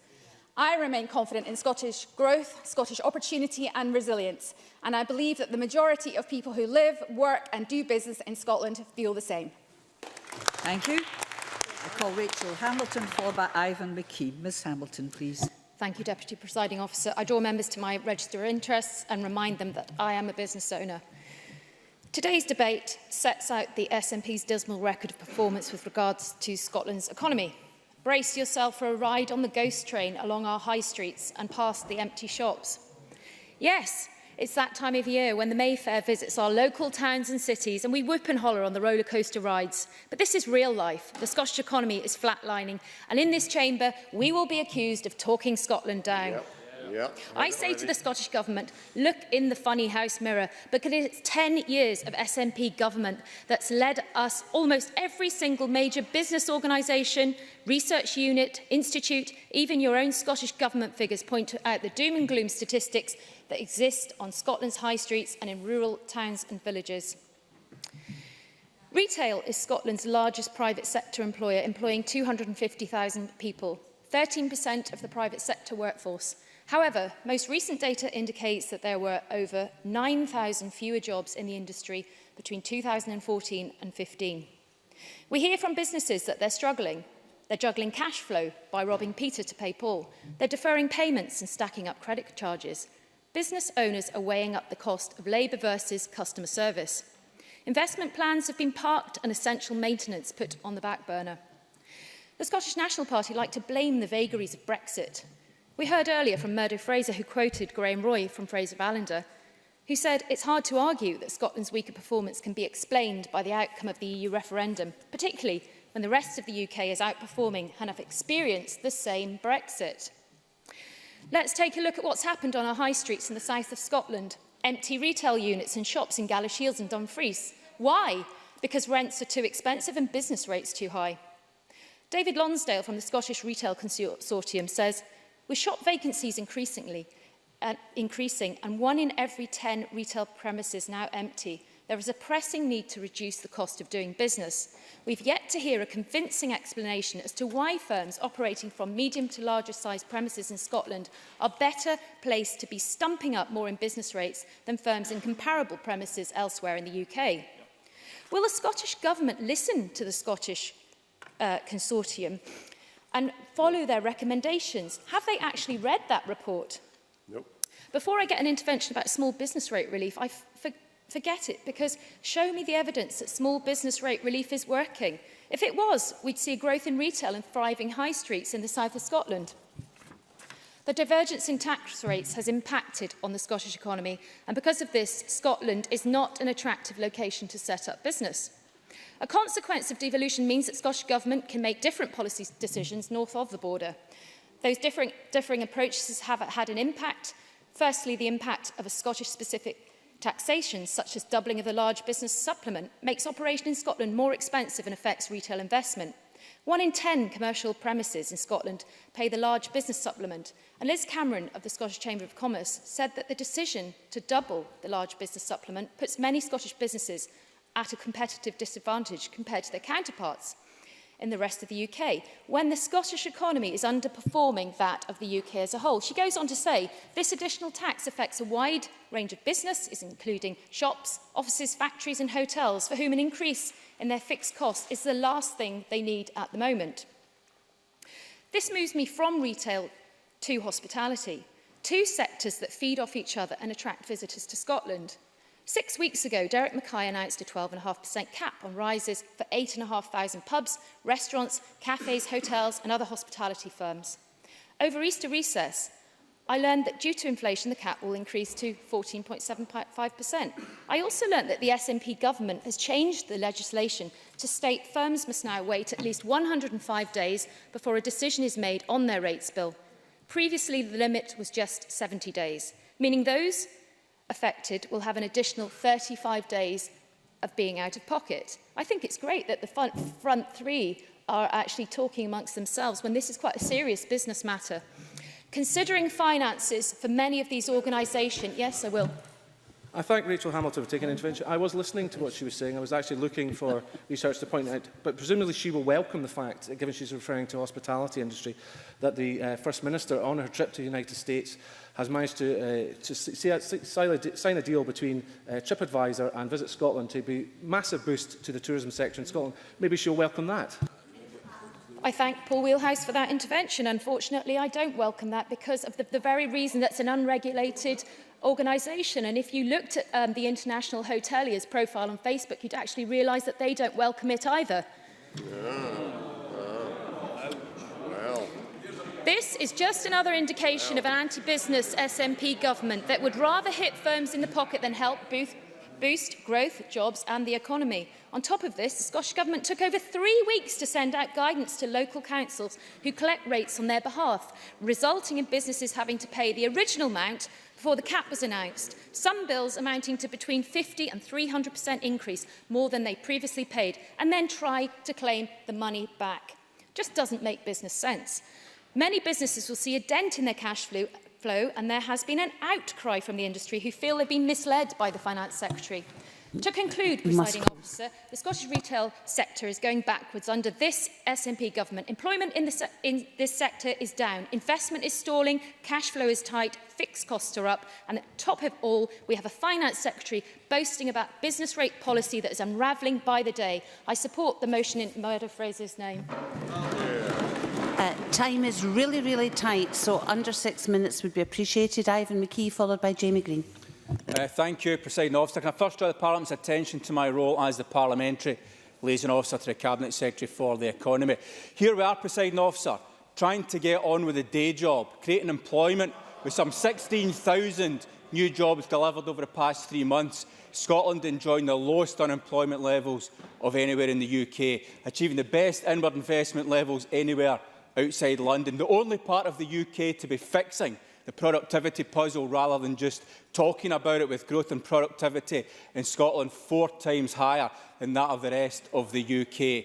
Dealing with the impact of global energy markets to support oil and gas sectors through the current cycle, with little help from a Westminster government focused on the economy of London and the South East. Making Scotland the lowest taxed part of the UK, with savings in council tax which benefit the vast majority of people in Scotland, more than offsetting any income tax benefit for the top 10% the Tories obsess about.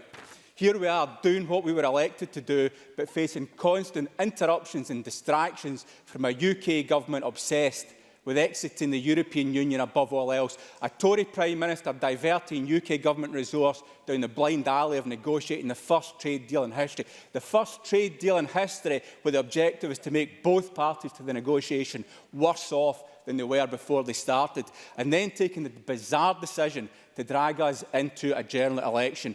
The voters of Scotland know this is a gimmick and they will respond accordingly on the 8th of June. There is in this Tory motion an assertion that the willingness of this Scottish Government to let the people of Scotland have their say in the future of this country is somehow creating economic uncertainty. This from the party that gave us Brexit, diverting the whole of the UK Government away from the day job to satisfy their decades-long obsession with Europe. The irony meter is off the scale. So let's talk about uncertainty. With the FTSE 100 yesterday suffering the biggest single-day drop since the Brexit vote, losing 170 points and wiping £45 billion from the value of UK companies when the Prime Minister announced she had no clue how to proceed with the Brexit negotiations, so was going to ask the country a different question instead. That, presiding officer, is what uncertainty looks like, because the hard reality is that hard Brexit... Yeah, I'll take an intervention. Dean Lockhart. Also say, at the same time as the stock market had a wobble, the pound increased significantly yesterday. No, it's the other way around. The stock market reacts to the pound, you should know that. Can the member confirm what currency an independent Scotland would use? Yeah. Ivan McKee. Where did that one come from? As you know fine well, before we go to the referendum on independence, the Scottish Government will present full details of what an independent Scotland will look like, which is far, far, far more than was presented to the people before the Brexit vote. We won't just be painting a slogan on the side of a bus. Because the hard reality is that hard Brexit is going to be a disaster. The Prime Minister knows that, and she knows she needs to buy time in the hope that the mess will be sorted by 2022. And that is why we've been dragged back to vote only 2 years after the last Westminster election, and in spite of the much-vaunted Fixed-Term Parliament Act, it turns out not to be worth the paper it's written on.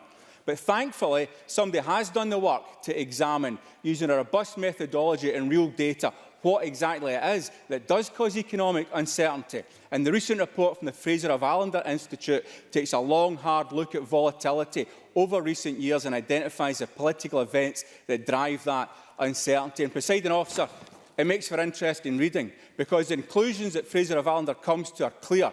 The biggest drivers of economic uncertainty in recent times were the Brexit vote and, wait for it, the UK general election, both of which generated significantly more uncertainty than the 2014 Scottish referendum. This, of course, reinforces what we already know. In the run-up to September 2014, Scotland benefited from strong and increasing inward investment performance, moving up the UK league table to second place after London.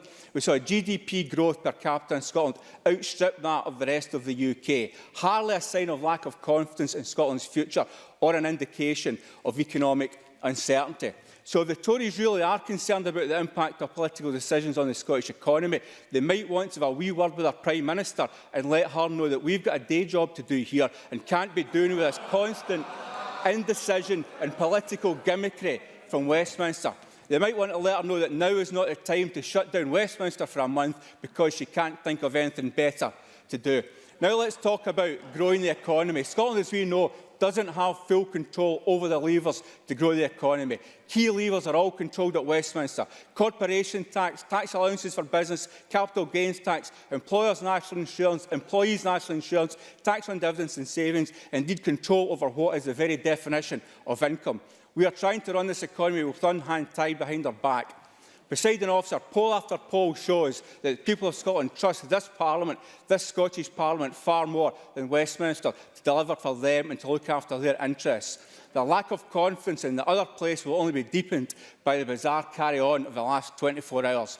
The truth is that to deliver what is needed to achieve the level of prosperity enjoyed by our Scandinavian and other European neighbours, and let us not forget that the top 10 richest countries in the world are all the same size as Scotland, and almost none of them enjoy the advantages Scotland enjoys in terms of natural resources and human resources. To deliver those levels of prosperity, Scotland needs full control over the levers of the economy. That is why, in addition to getting on with the day job, unlike the Westminster Government, we will continue to argue for more powers to come to Scotland so that this Parliament, the Scottish Parliament, can continue to deliver for the people and the economy of Scotland. 5 minutes each for the last 3 speeches, please. Jamie Green, followed by Gillian Martin. Thank you, Presiding Officer. So here we are once again in this chamber discussing an issue that the Scottish Government has neglected to. But perhaps on the issue of the economy, it is either too afraid to or too ashamed to. I'll begin by pointing towards page 12 of their own manifesto that it stood on last year, on a page entitled A Wealthier Scotland. And it states, "Our focus is on growing Scotland's economy and creating rewarding opportunities for all the people of our country." Well, if that's your focus, you have a funny way of showing it. It is depressing to be having this debate today that after 10 years of SNP government, while the UK economy grows, our economy has shrunk. We're no longer talking about lower growth in Scotland, we're talking about negative growth. We're talking about stagnation. We are side-slipping into a recession in Scotland under the less than watchful eye of this government. And keeping in with Mr Wheelhouse's nautical theme today in speeches, the warnings came, like a political Frederick Fleet. Financial iceberg, straight ahead. So why did the SNP sail Scotland straight into it, bow first? Correct. Of course they'll blame Westminster. They always do. But the truth is that the problem lies much closer to home. It sits over there. What does this all mean on the ground for real businesses in Scotland? And for months now, for example, I've been raising awareness of the private car hire industry. Small wedding and special event companies, including one in Saltcoats in my region, are struggling with the additional financial burden of regulation. One owner told me that hundreds of small firms could close down. Real companies, real jobs, real people. You only need to look at the FSB's recent survey on business confidence to know the scale of the problem here. This is a government which thinks that wealth creation and entrepreneurialism are dirty words. Scotland lags behind the UK and every other region on job creation rates. The UK rate is 8.6 and in Scotland just 1.7. These are ONS figures. Is it any wonder the Scottish economy is retracting? How many firms can have confidence in a government which from April 2016 doubled the supplement on the rate for large businesses from 1.3 to 2.6%? What kind of message does that give to businesses? How can our agricultural industry flourish when farmers don't even know if they're going to be paid on time? How can households have faith in a government which says if you live in a modest bandy house, you should be taxed more? How can workers have confidence in a government which says that in Scotland you will be taxed more than the rest of the UK? So much for focusing on creating a wealthy Scotland. You might pay lip service in your manifesto, but today's debate is a damning indictment of what taking your eye off the ball really looks like in the cold light of day. But the SNP's refusal to even acknowledge that there is a problem is what has led us to where we are today. Their motion does not even mention last quarter's contraction. They're burying their heads in the sand. How many more warnings do they need? The FSB, the Fraser of Allender Institute, the Scottish Chambers of Commerce, the Royal Institute of Chartered Surveyors, the Institute of Directors, warning after warning on income tax, on independence, on LBTT, on productivity. Are they all wrong? But in the spirit of positivity, I'd like to be helpful here. Here are three simple things you can do. One, take the threat of independence off the table. The First Minister can do this today, not because I'm asking her to, but because Scotland needs her to. Stop taxing Scottish workers more than the rest of the UK so you can attract the best talent to Scotland from elsewhere in the UK. Before this debate today, I was at an event discussing the skills gaps in so many sectors in Scotland. How can we attract the best talent when we have a sign at the border saying, "Welcome to high-tax Scotland"? And thirdly, create an environment that rewards hard work, not one which penalises ambition. Presiding Officer, these aren't just numbers in a spreadsheet. These figures represent the livelihoods of people up and down this country who are paying the price of this SNP government. And I tell you what, the sooner this ship sets sail, Scotland can say bon voyage to their mismanagement of its economy. Gillian Martin, followed by Tom Arthur. Thank you, Presiding Officer. I tell you, we're not going to be welcoming many people to Scotland when it gets painted like a ghost town in an economic basket case by the Tories, are we? You can always be sure that when a report comes out, the first thing our Tory MSPs and their backroom staff do is scour it to see how badly Scotland comes out of it. And then the second thing they do is check that the performance figure for the UK is better than that of Scotland before they make a fuss about it. It's a bizarre way to act for elected representatives of a country. It's also a very strange way to look at our particular economics. These benches look at issues around our economy and see our potential.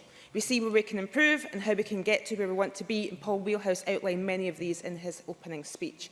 That said, when two parliaments share responsibility for the whole package of economic and fiscal levers, for those powers are still disproportionately divvied up between us, we need to look at how the policies of both governments help or hinder Scotland's potential.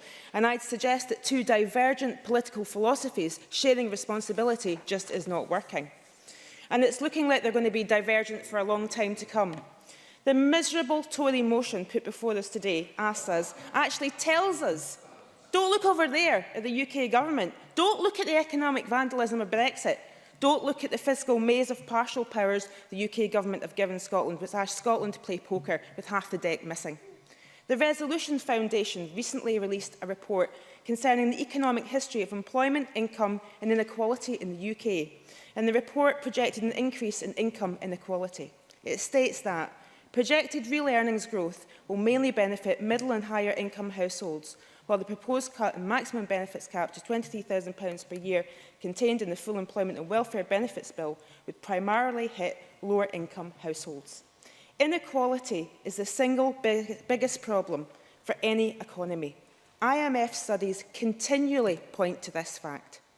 An unequal society significantly affects the economic growth and success of that country, far more than any market jitters around citizens being asked to exercise their vote in a plebiscite, constitutional or otherwise. We are trying to end inequality in Scotland. It is morally the right thing to do, but it's also economically the right thing to do. However, the economic benefits of reducing inequality, the fiscal payoff at the other end of the equation, don't all come to Scotland, as has been mentioned by many of my colleagues. When citizens have more money, particularly those in the lower end of the economic spectrum who don't hoard their money or hide it in offshore accounts, they spend that money. As a result, more VAT and corporation tax is collected. VAT, National Insurance, Corporation Tax, all the other ones that Ivan McKee mentioned, is still reserved to the UK government. These are not the only tax levers the UK has that has been used to create inequality and damage to our economy. Let's take a topical example. The Tory two-child policy on tax credits' effect on families and work, in work.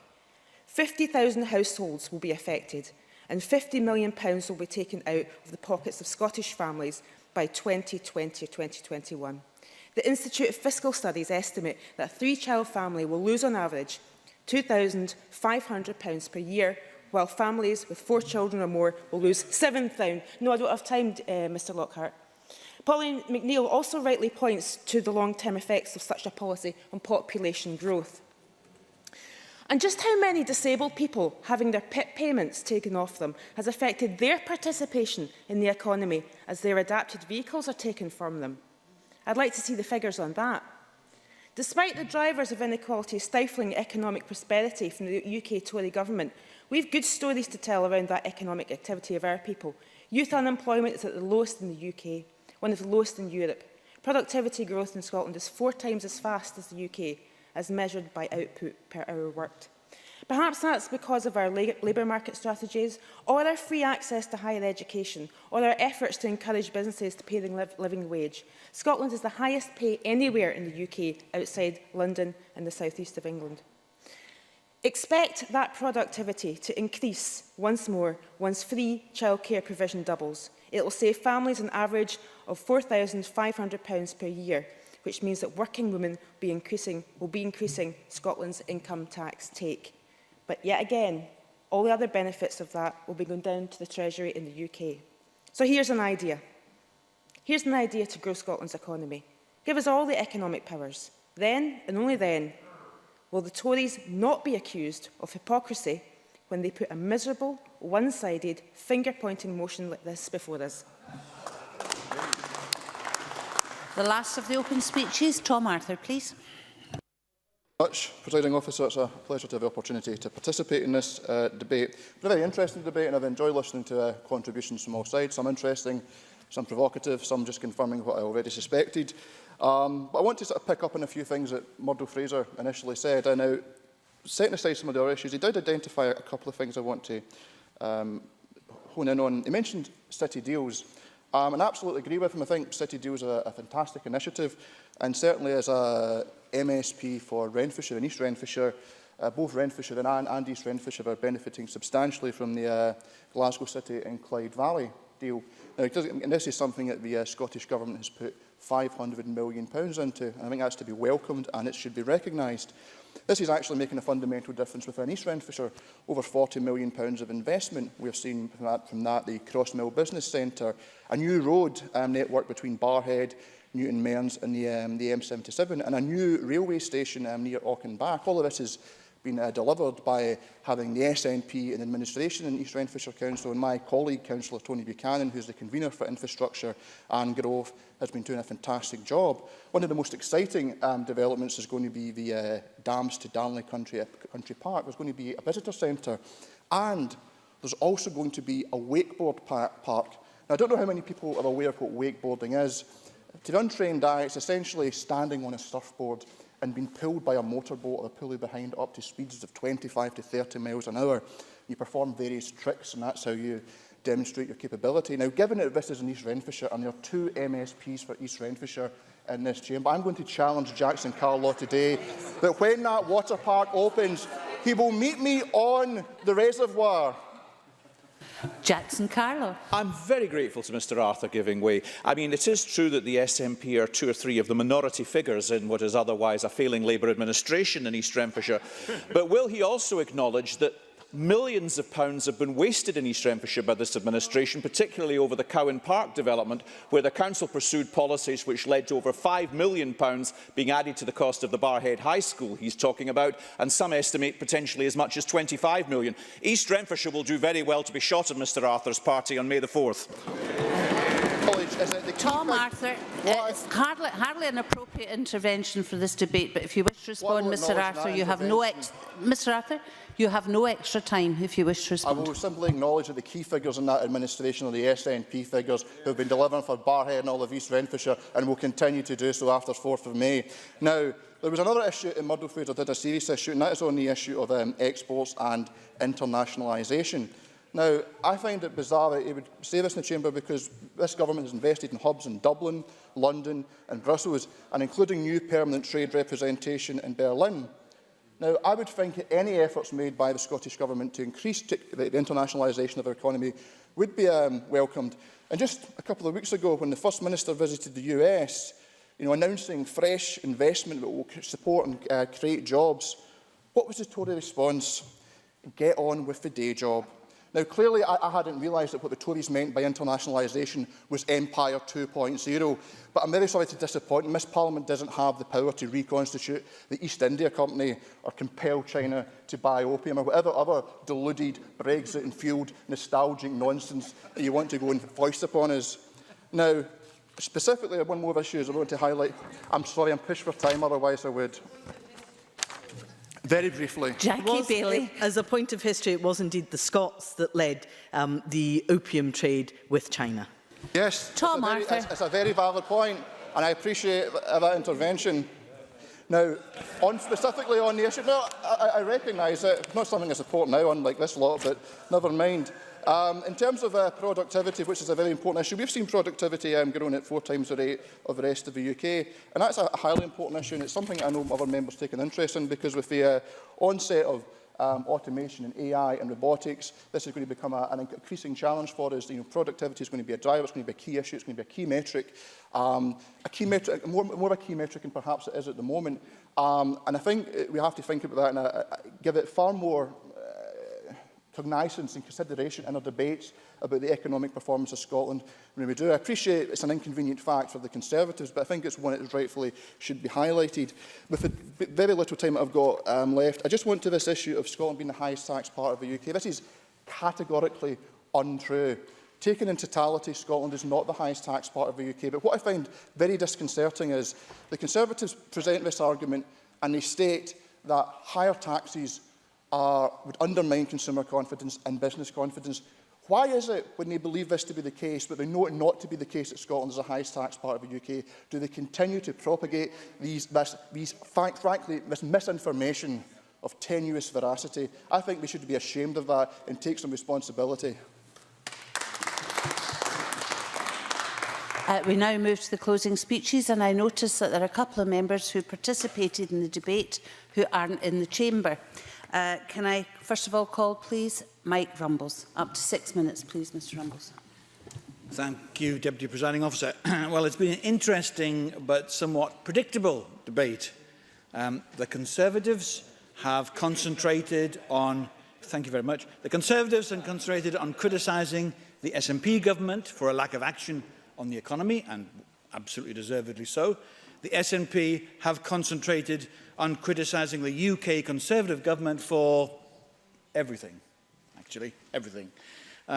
If only we had a little bit more powers from the cry from the SNP members, everything would be sweetness and light. The only problem with this is the fact that SNP ministers refuse to use the tax varying powers to a large extent to make any kind of real difference to the Scottish economy. I'd like to just comment on 3 or 4 contributions that members have made, and I'd just like to mention, first of all, Joan McAlpine. I have to say, I wonder where she is. It just seemed one long blame game against the UK government. I mean, I just single her out particularly because she was just quite remarkable with it. She criticised the fact that the UK government failed to use its tax-raising powers, and I thought, how ironic. Wasn't it John Swinney who allowed, when he was finance minister, who allowed our tax-varying powers to lapse, voted for in a referendum of the people, and he allowed it to relapse and kept it quiet from Parliament. It was only discovered at a later date. Great for responsibility, that, Mr Swinney. Liam Kerr, if I may refer to Liam Kerr, very humorous contribution, very effective contribution, the things that kept him awake at night, and I do sympathise. I do sympathise indeed.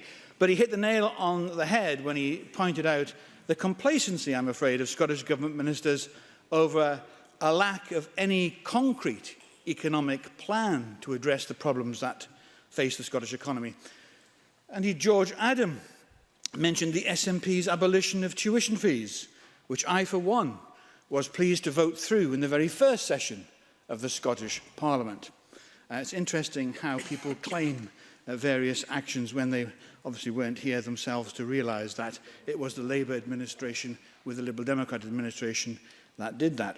And Gillian Martin focused, as usual, and she didn't say this, but it sort of came across as the nasty things the UK government was doing, instead of focusing on what the Scottish government could be doing. Because after all, isn't this the Scottish Parliament where we're focusing on what the Scottish government can do? If Gillian Martin believes that we should be raising taxes to help the less well-off, and I say that's an admirable thing to say, in a moment, and let me finish and I'll come back to you, then it is within the gift of Scottish ministers to use their income tax powers to do just that. But they don't want to do that. So any criticism by Gillian Martin of the Scottish ministers, I didn't hear a word. I would have more respect for Gillian Martin if she did that. I give way to Gillian Martin. Gillian Martin. Yeah, I'm not too bothered about whether you respect me or not, Mr Rumbles. What I'm bothered about has been misquoted. And I'd like you to point to a part in my speech where I said that we should raise taxes in order to help poorer people, because I did not make that assertion at all. Mike Rumbles. I apologise. I was trying to be helpful to her when that's the point I thought she was making. So let's get the record straight. I'm happy to do that. It's just that the speeches she makes so often call for more expenditure, and I thought that's what she meant. If you have more expenditure, then you need to face the consequences of that. I really do. I would like to respect the member, and I think it's important that members do respect each other, and I hope to be able to do that. I really hope that in the Minister, in his summing up, will first of all recognise that the Scottish economy is not in a good place. I think that's the first thing the Minister has to do. He hasn't done it yet when he responded to the Conservative opening speech. We could be, and I said this in my opening speech, I hope it isn't the fact, but we could be in recession right now, and there seems to be a huge complacency coming from the front bench of the Scottish Government. To be able to address a problem, you first of all got to accept that a problem exists, and so far we haven't heard that. The Liberal Democrats believe that the Scottish Government has missed a huge opportunity in the budget process, for instance, to invest in the transformational change that we believe we need in our education and skills training base. The Liberal Democrats have a clear vision for the economy of Scotland. I wish the Scottish Government had too. We want to see this transformational investment in education and skills, which is needed by our companies and organisations across the country. We want to keep the country within the single market of the United Kingdom. That is fundamentally important for us. And we want to keep Scotland within the single market of the European Union and avoid a hard Brexit. And I don't have any great expectations of this, but I would still urge members to support our amendment. Thank you. I call Andy Whiteman. Up to 6 minutes, please, Mr Whiteman. Thank you, Presiding Officer, and I welcome this debate initiated by Murdo Fraser and the Conservatives. I agree with Murdo that we need to debate Scotland's economy. We need to debate it seriously, but it's hard to take seriously Murdo Fraser and his party, a party who at Westminster are pursuing a reckless, hard Brexit and who are now pursuing a hasty and disruptive general election to settle more internal Conservative Party problems. Now, I think it will come as no surprise to members that we recognise neither the Conservative gloom in their motion, nor indeed, arguably, some of the sunny optimism of the SNP and other amendments.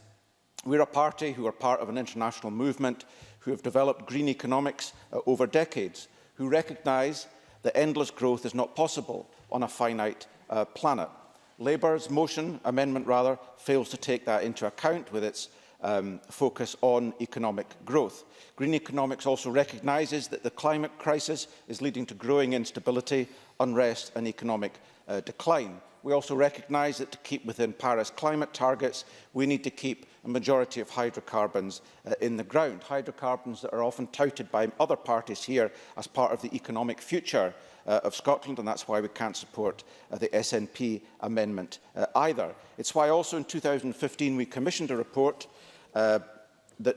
Jobs in Scotland's New Economy that found that investing in the transferable skills of the offshore workers who currently work in oil and gas could create over 200,000 jobs in the renewable energy industry by 2035, as opposed to the 156,000 jobs currently provided by extracting fossil fuels. Now, none of these ideas are ideas that should keep Liam Kerr awake. No doubt none of these ideas are things that keep Liam Kerr awake at night. And no doubt Liam Kerr also doesn't lose sleep over the fact that whilst he criticises the Scottish Government for lack of a plan, his own party leader, his own government in Westminster is the one with no plan as the UK leaves the EU, and who's sitting with many of his colleagues who stood on a manifesto in 2015 in the general election, a manifesto that promised the voters of the United Kingdom that the Conservatives would preserve the UK's place in the single market. It promised it would strengthen the single market, and it also promised even to expand the single market. We refute much of the Conservative motion's gloom. We will be voting against it. We also refute the gloom of the Liberal Democrats and will be voting against it. As my colleague Patrick Harvey mentioned in his opening, much of the economic progress being trumpeted by the Tories is based on precarious employment, low wages and levels of in and out of work poverty that should shame any industrial society. We heard a contribution from Joan McAlpine highlighting the fact that private debt is a problem in the UK, and indeed it is. The latest figures on private debt show that over £1.5 trillion is owed by households in the United Kingdom, a figure that's forecast to rise to over £2.3 trillion by 2022. And it's those levels of private borrowing and private debt that are indeed responsible for some of the better economic figures coming out of the UK, but are fundamentally unsustainable.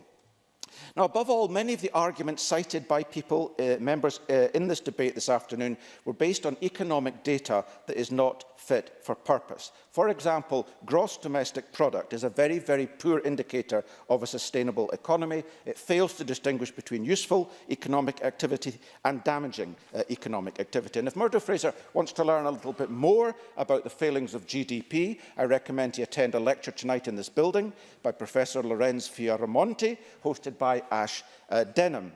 I also recommend that he and others read a very good book, Donut Economics, by Kate Rayworth, Senior Visiting Research Associate at Oxford University, Senior Associate at the Cambridge Institute for Sustainable Leadership. Although it's called Donut Economics, it's not about people's diet. There's nothing about watermelons or lentils in it, but it does tell us about 7 ways in which we can think like 21st century economists. It highlights, for example, a growing recognition that what we measure is of little use if it doesn't meet the real challenges we face. She recalls, for example, classical economic arguments around land, labour and capital, which since the late 20th century have been forgotten in favour of only labour and capital. And yet it's the natural resources, it's the planet, it's the water, the land, the soils, the atmosphere that sustain life on Earth. And if we're to have a serious debate on our economic future, we need to frame the debate around new economic thinking. Now, a number of members, including George Adam and Ash Denham,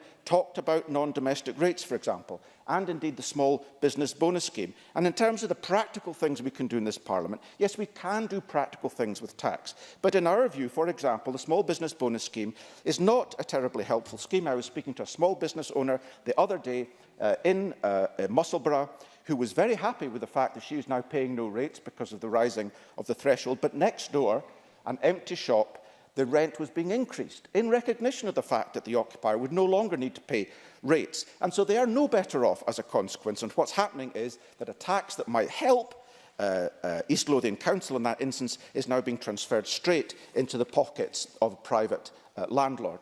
We see this also in Edinburgh, where short-term lets are growing. All these owners of property that are part of the consequence of part of the cause of the housing crisis, again, are paying no taxes to Edinburgh City Council. Presiding Officer, Scottish Greens have done a lot since our establishment in 1990 to argue that we need a very different economic model. We can begin that with devolved powers, but we cannot fully realise the transformation without very fundamental change in how the UK economy is run. From its financialisation of the housing markets to its isolationist approach to Europe to rising public and private debt. Presiding Officer, the Green Amendment highlights the real challenges facing the Scottish economy, and I commend it to members. I call Richard Leonard. Up to 6 minutes, please, Mr Leonard. Thanks, Deputy Presiding Officer. Many people that I speak to on the doorsteps of central Scotland would simply not recognise the economic golden era painted by the Government's amendment to the motion this afternoon. In truth, the real rate of unemployment is twice as great as the official figures suggest. And we are living through a period of rising inflation, of a falling, although sometimes oscillating pound, and Scottish manufacturing output as a share of GDP has crashed by 10% over the last 2 years, down to 9% of a share of onshore GDP. And as a result, we have a trade deficit, according to the Scottish Government's own figures, with the rest of the UK of £5.1 billion, with the rest of the world £4.8 billion. We have chronic wage stagnation, which other speakers have referred to, and so long-term real pay cuts for the working poor year on year. And that is a description which applies to workers the Scottish Government itself employs, as well as those in the NHS, in local government, and those in precarious employment in the private sector. And all of this pain for working people, while shareholder dividend payments rose in the last quarter of last year by 11.7%. as the Liberal Democrat amendment suggests. The Scottish economy is teetering on the brink of recession. I take no pleasure in that. That's not something to relish, but it has to be faced up to.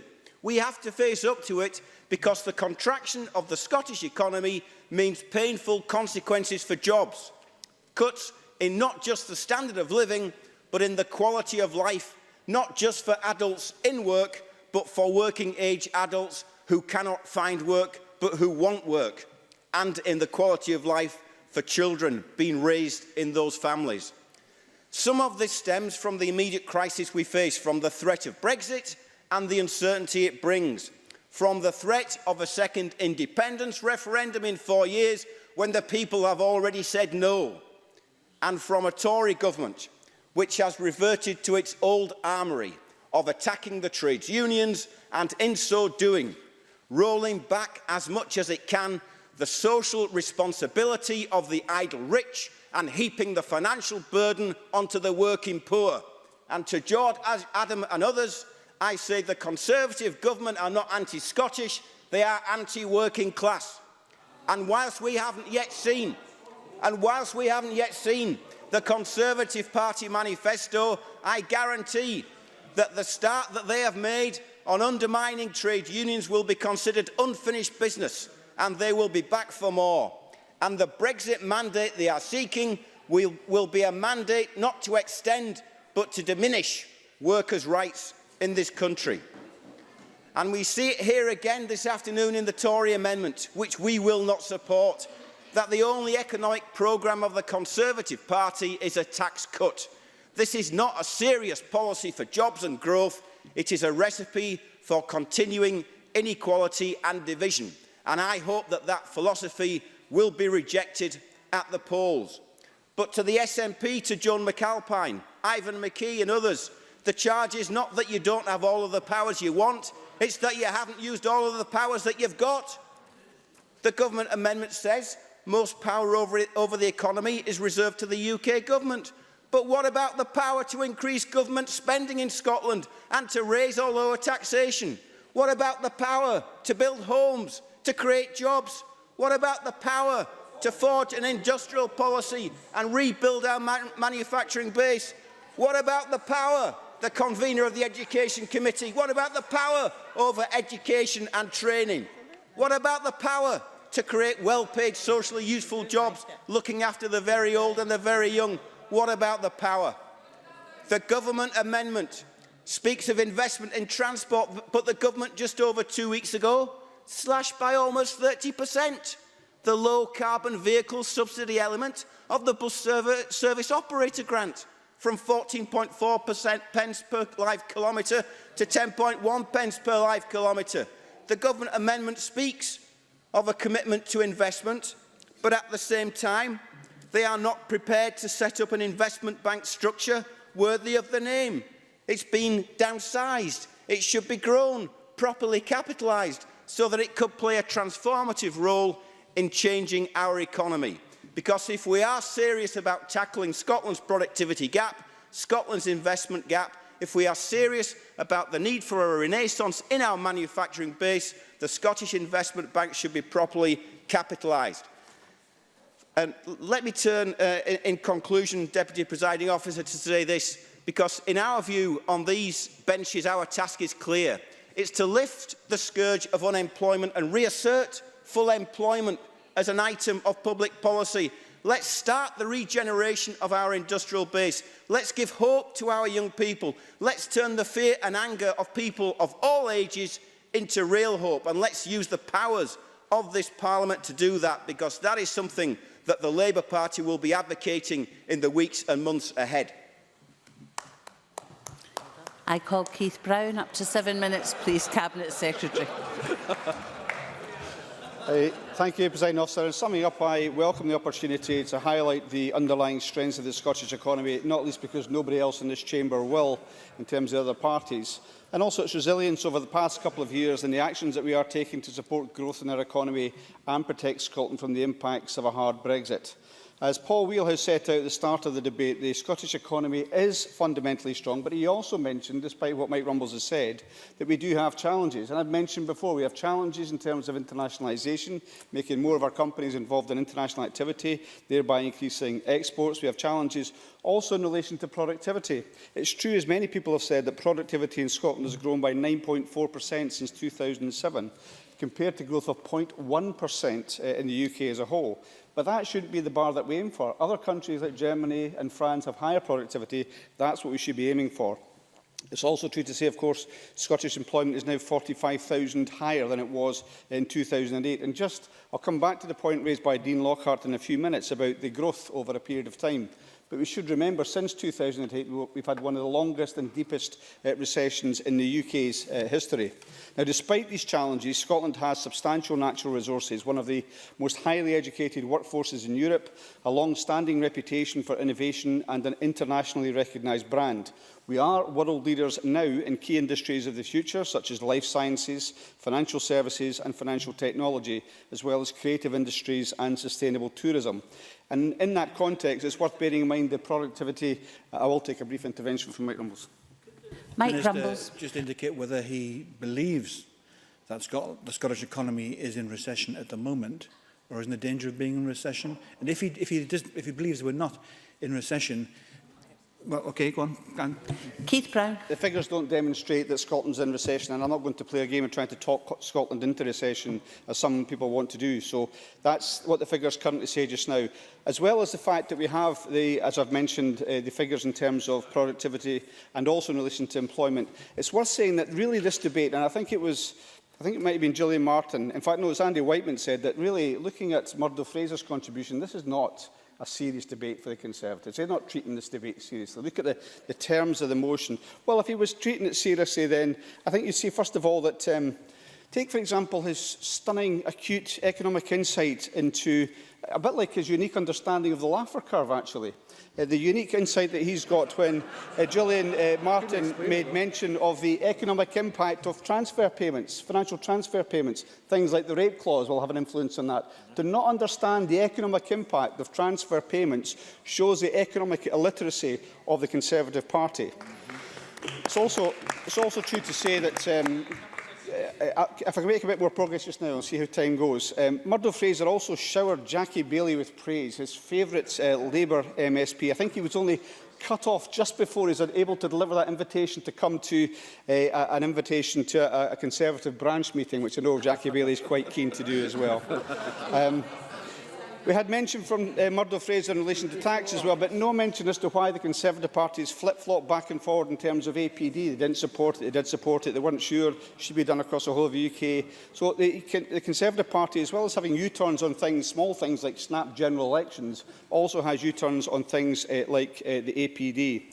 It's also true to say that if you look at what's behind the Conservative comments, many of the contributors that were there, it's harking back to a 1980s kind of economic model. It's kind of Thatcherism, the kind of rancid, toxic Tory kind of legacy that we had.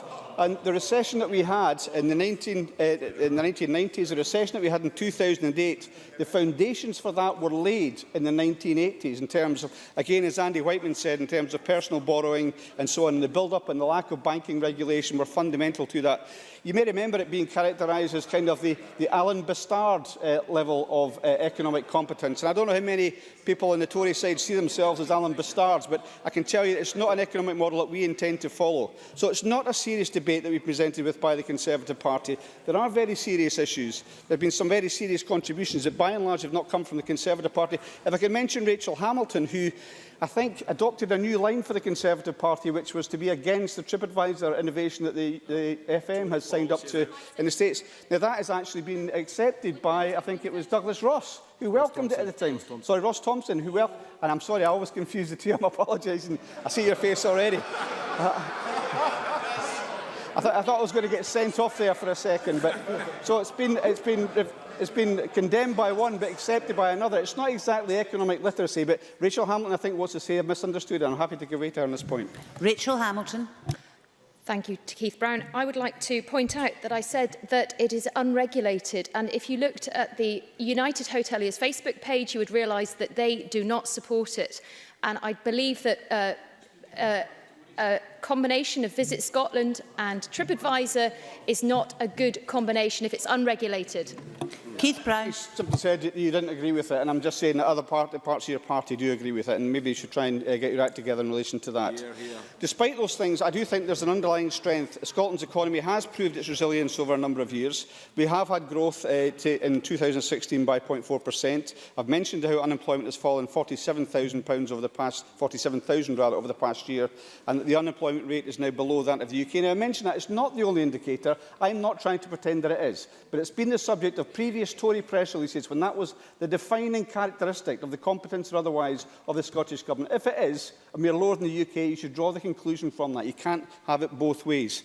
The Scottish Government will continue to implement its widely admired economic strategy based around the twin pillars of boosting competitiveness and tackling inequality. And the point was made about inequality very powerfully by a number of speakers. That is why we've had the emphasis that we've had on inclusive economic growth. That's why we've had the emphasis and the success that we've had in terms of the living wage. Second highest sign-up rate across the whole of the UK. However, it's true to say, of course, that latest GDP data shows there is no room for complacency. There is no complacency in relation to this. We have laid out time and time again the measures which we intend to take. And for those that called for ideas, make your ideas. We've had one or two. One from Gillian Martin. We've had one from Andy Whiteman. I think the points that Andy Whiteman made in relation to data collection, I have a lot of sympathy. That's why the Economic and Skills Enterprise Review is looking at that. But we also have to recognise what the real challenges are, the challenges in the oil and gas sector, and to try and pretend that Brexit's not having an impact. At some point, you've got to say to yourself, everybody else is saying it, everyone else knows it's going on. For the Scottish Tories to be the sole group of people in the UK that don't see the impact of Brexit just means you've got less credibility than otherwise you would have, and that's not great in the first place. So there's a great deal which we are succeeding with in the Scottish economy. I would just say finally that in relation to the motion before us, I would ask the Parliament to support the amendment in my name and also to oppose the amendment, the motion from the Conservative Party. I'm always happy to have a serious debate in the Scottish economy, but this is not that debate, and that's down to the Tory motion that's before us today. Support my amendment in my name. I call on Dean Lockhart to close this debate. Up to 9 minutes, please, Mr Lockhart. Thank you, Deputy Presiding Officer. We called this debate today because Scotland's economy is facing a crisis. As we've heard, the economy contracted by 0.2% in the final quarter of last year, zero growth in the 12 months up to that period, and all sectors of the active economy are in decline. All of this at the same time as the wider UK economy is the fastest growing economy in Europe. Despite this, the SNP amendment today refers to the strength of the economy in Scotland. Is this really what stronger for Scotland under the SNP means? Economic decline, underperformance and stagnation. This economic crisis is more than just falling GDP. This decline is having a direct impact on people across Scotland. As Murdo Fraser highlighted, workers in Scotland have had the lowest pay rise of any part of the UK. Rachel Hamilton told us about struggling high streets and that Scotland is losing shops faster than any other part of the UK. Jamie Green pointed out that business and consumer confidence is down. And Jackie Baillie highlighted that retail sales are falling. In a desperate effort to try to salvage some good news, Keith Brown tells us that the unemployment is down in Scotland and productivity is up. But this would be welcome if it were true, because the underlying reasons, in closer scrutiny, we see that the fall in unemployment has been caused by higher levels of economic inactivity in Scotland. And the main reason there's an increase in productivity is because last year less hours were worked. That's not positive news. Exactly. Let me be clear, we're not talking down Scotland. Leading organisations share our deep concern about the economy. The Scottish Chamber of Commerce warn of a red alert on the economy and are calling for urgent change of government policy. And the Fraser Valley Institute voices serious concerns over the economy. Presiding Officer, one of the key questions this Parliament needs to address is how did we get to this position? Scotland has world-class universities, world-class cities and a world-class workforce, but we find ourselves suffering from long-term economic underperformance and we're facing a recession. The simple answer is that after 10 years in power, the SNP must take full responsibility for the SNP must take full responsibility for this mess and stop blaming others. Contrary to what we've heard from Keith Brown, and I will allow him to intervene in a second, contrary to what we've heard, Brexit is not to blame for this economic decline. Fraser Vallender makes this clear. when they say it's hard to argue that Scotland's weaker performance can be explained by the outcome of the EU referendum. End of quotation and end of story. Brexit is not to blame. I'll give way. Keith Brown. I wonder if I could just try something I've tried in previous debates, to see whether it's possible for Dean Lockhart to acknowledge the fact that there are two governments involved in the Scottish economy. UK government ministers can acknowledge that fact. Gillian Martin made this point as well. Can this group of Conservatives now acknowledge the fact that the UK government is an active participant in the Scottish economy and shares responsibility for what happens in it? Dean Lockhart. Well, what I would say to Mr Brown is that the Scottish Government's own chief economist confirmed to the Economy Committee last year, and I quote, "All levers that impact on the underlying competitiveness of the economy now lie with the Scottish Government."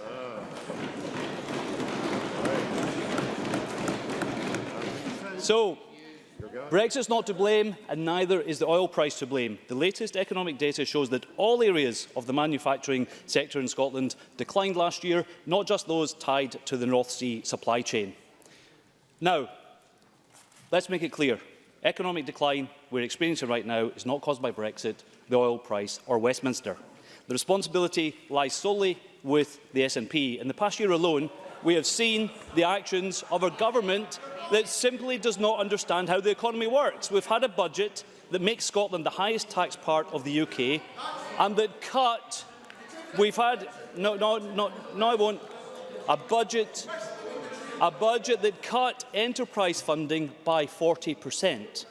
I'll take an intervention. Do you want to explain why cutting the enterprise budget by 40% is going to be good for the economy? Can you explain that?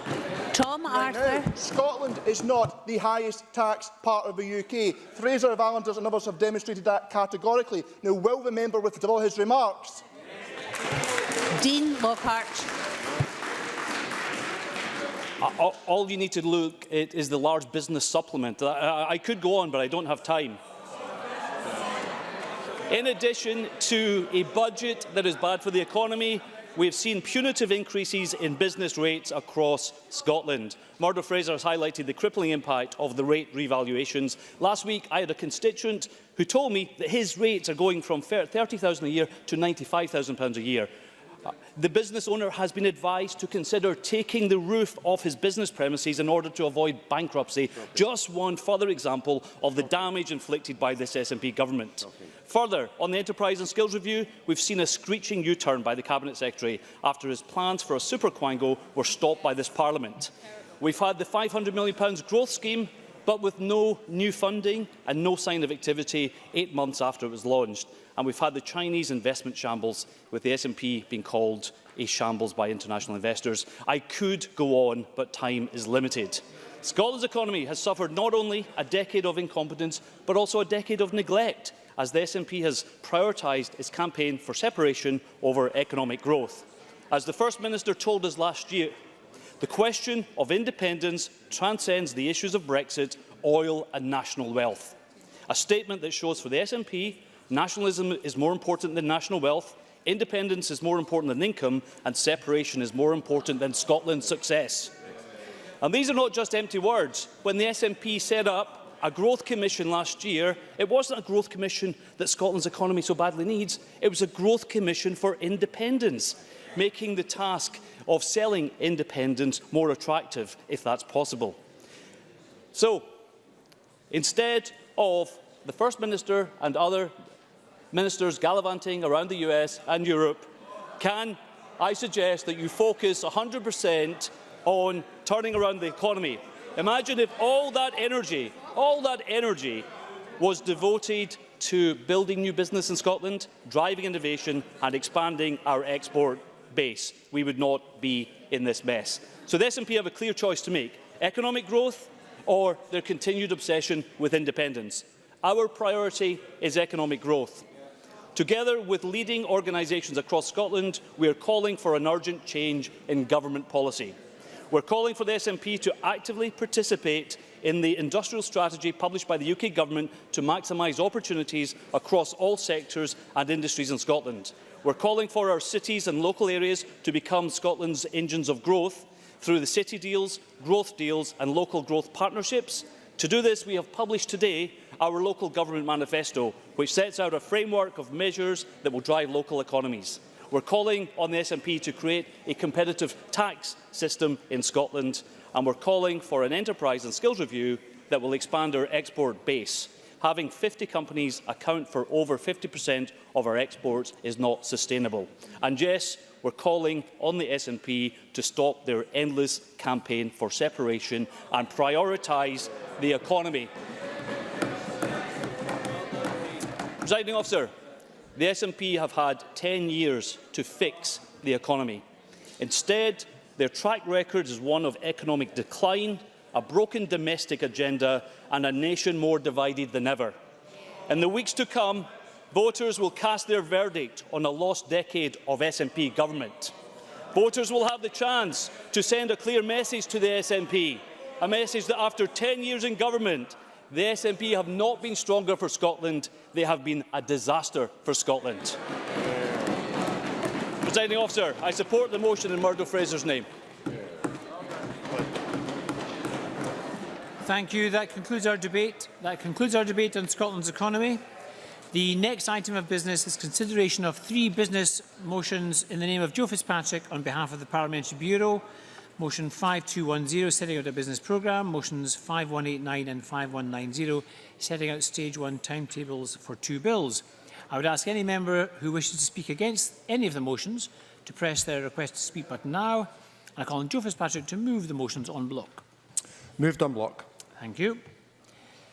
And no member has asked to speak against the motions. I therefore propose to put a single question on these motions. If any member objects, please say so now. The question is that motions 5188, 5189 and 5190 in the name of Joe Fitzpatrick be agreed. Are we all agreed? Yes. We are agreed. The next item of business is consideration of 2 Parliamentary Bureau motions. I ask Joe Fitzpatrick to move motions 5191 and 5192 on the establishment of private bill committees. Moved. Thank you, and we'll put that at decision time. There are 7 questions to be put as a result of today's business. I remind members that if the amendment in the name of Keith Brown is agreed, then all of the other amendments fall. The first question is that Amendment 5172.3 in the name of Keith Brown, which seeks to amend the motion 5172 in the name of Murdo Fraser on Scotland's economy, be agreed. Are we all agreed? Yes. We're not agreed. We'll move to a vote, and members may cast their votes now.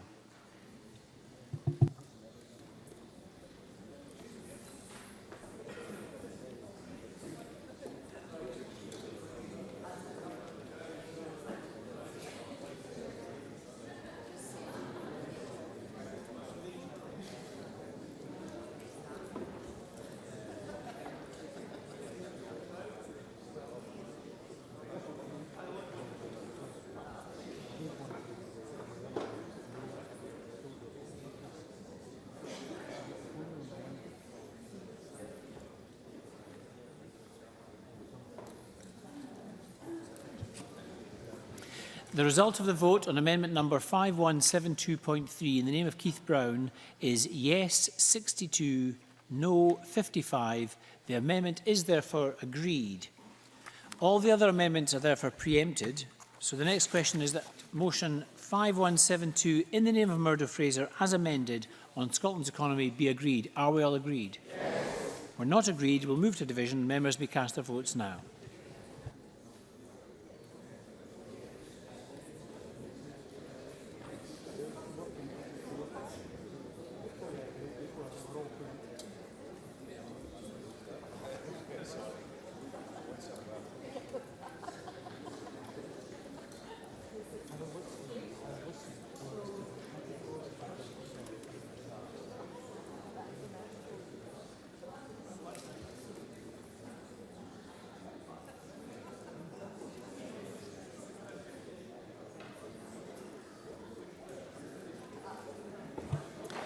The result of the vote on motion 5172 in the name of Murdo Fraser as amended is yes 62, no 55. The motion is therefore agreed. The next question is that motion 5191 in the name of Joe Fitzpatrick on the establishment of a private bill committee be agreed. Are we all agreed? And the final question is that motion 5192 in the name of Joe Fitzpatrick on the establishment of a private bill committee is agreed. Are we all agreed? We are agreed. That concludes decision time. We'll move to members' business in the name of Monica Lennon, and we'll just take a few moments for members to change seats.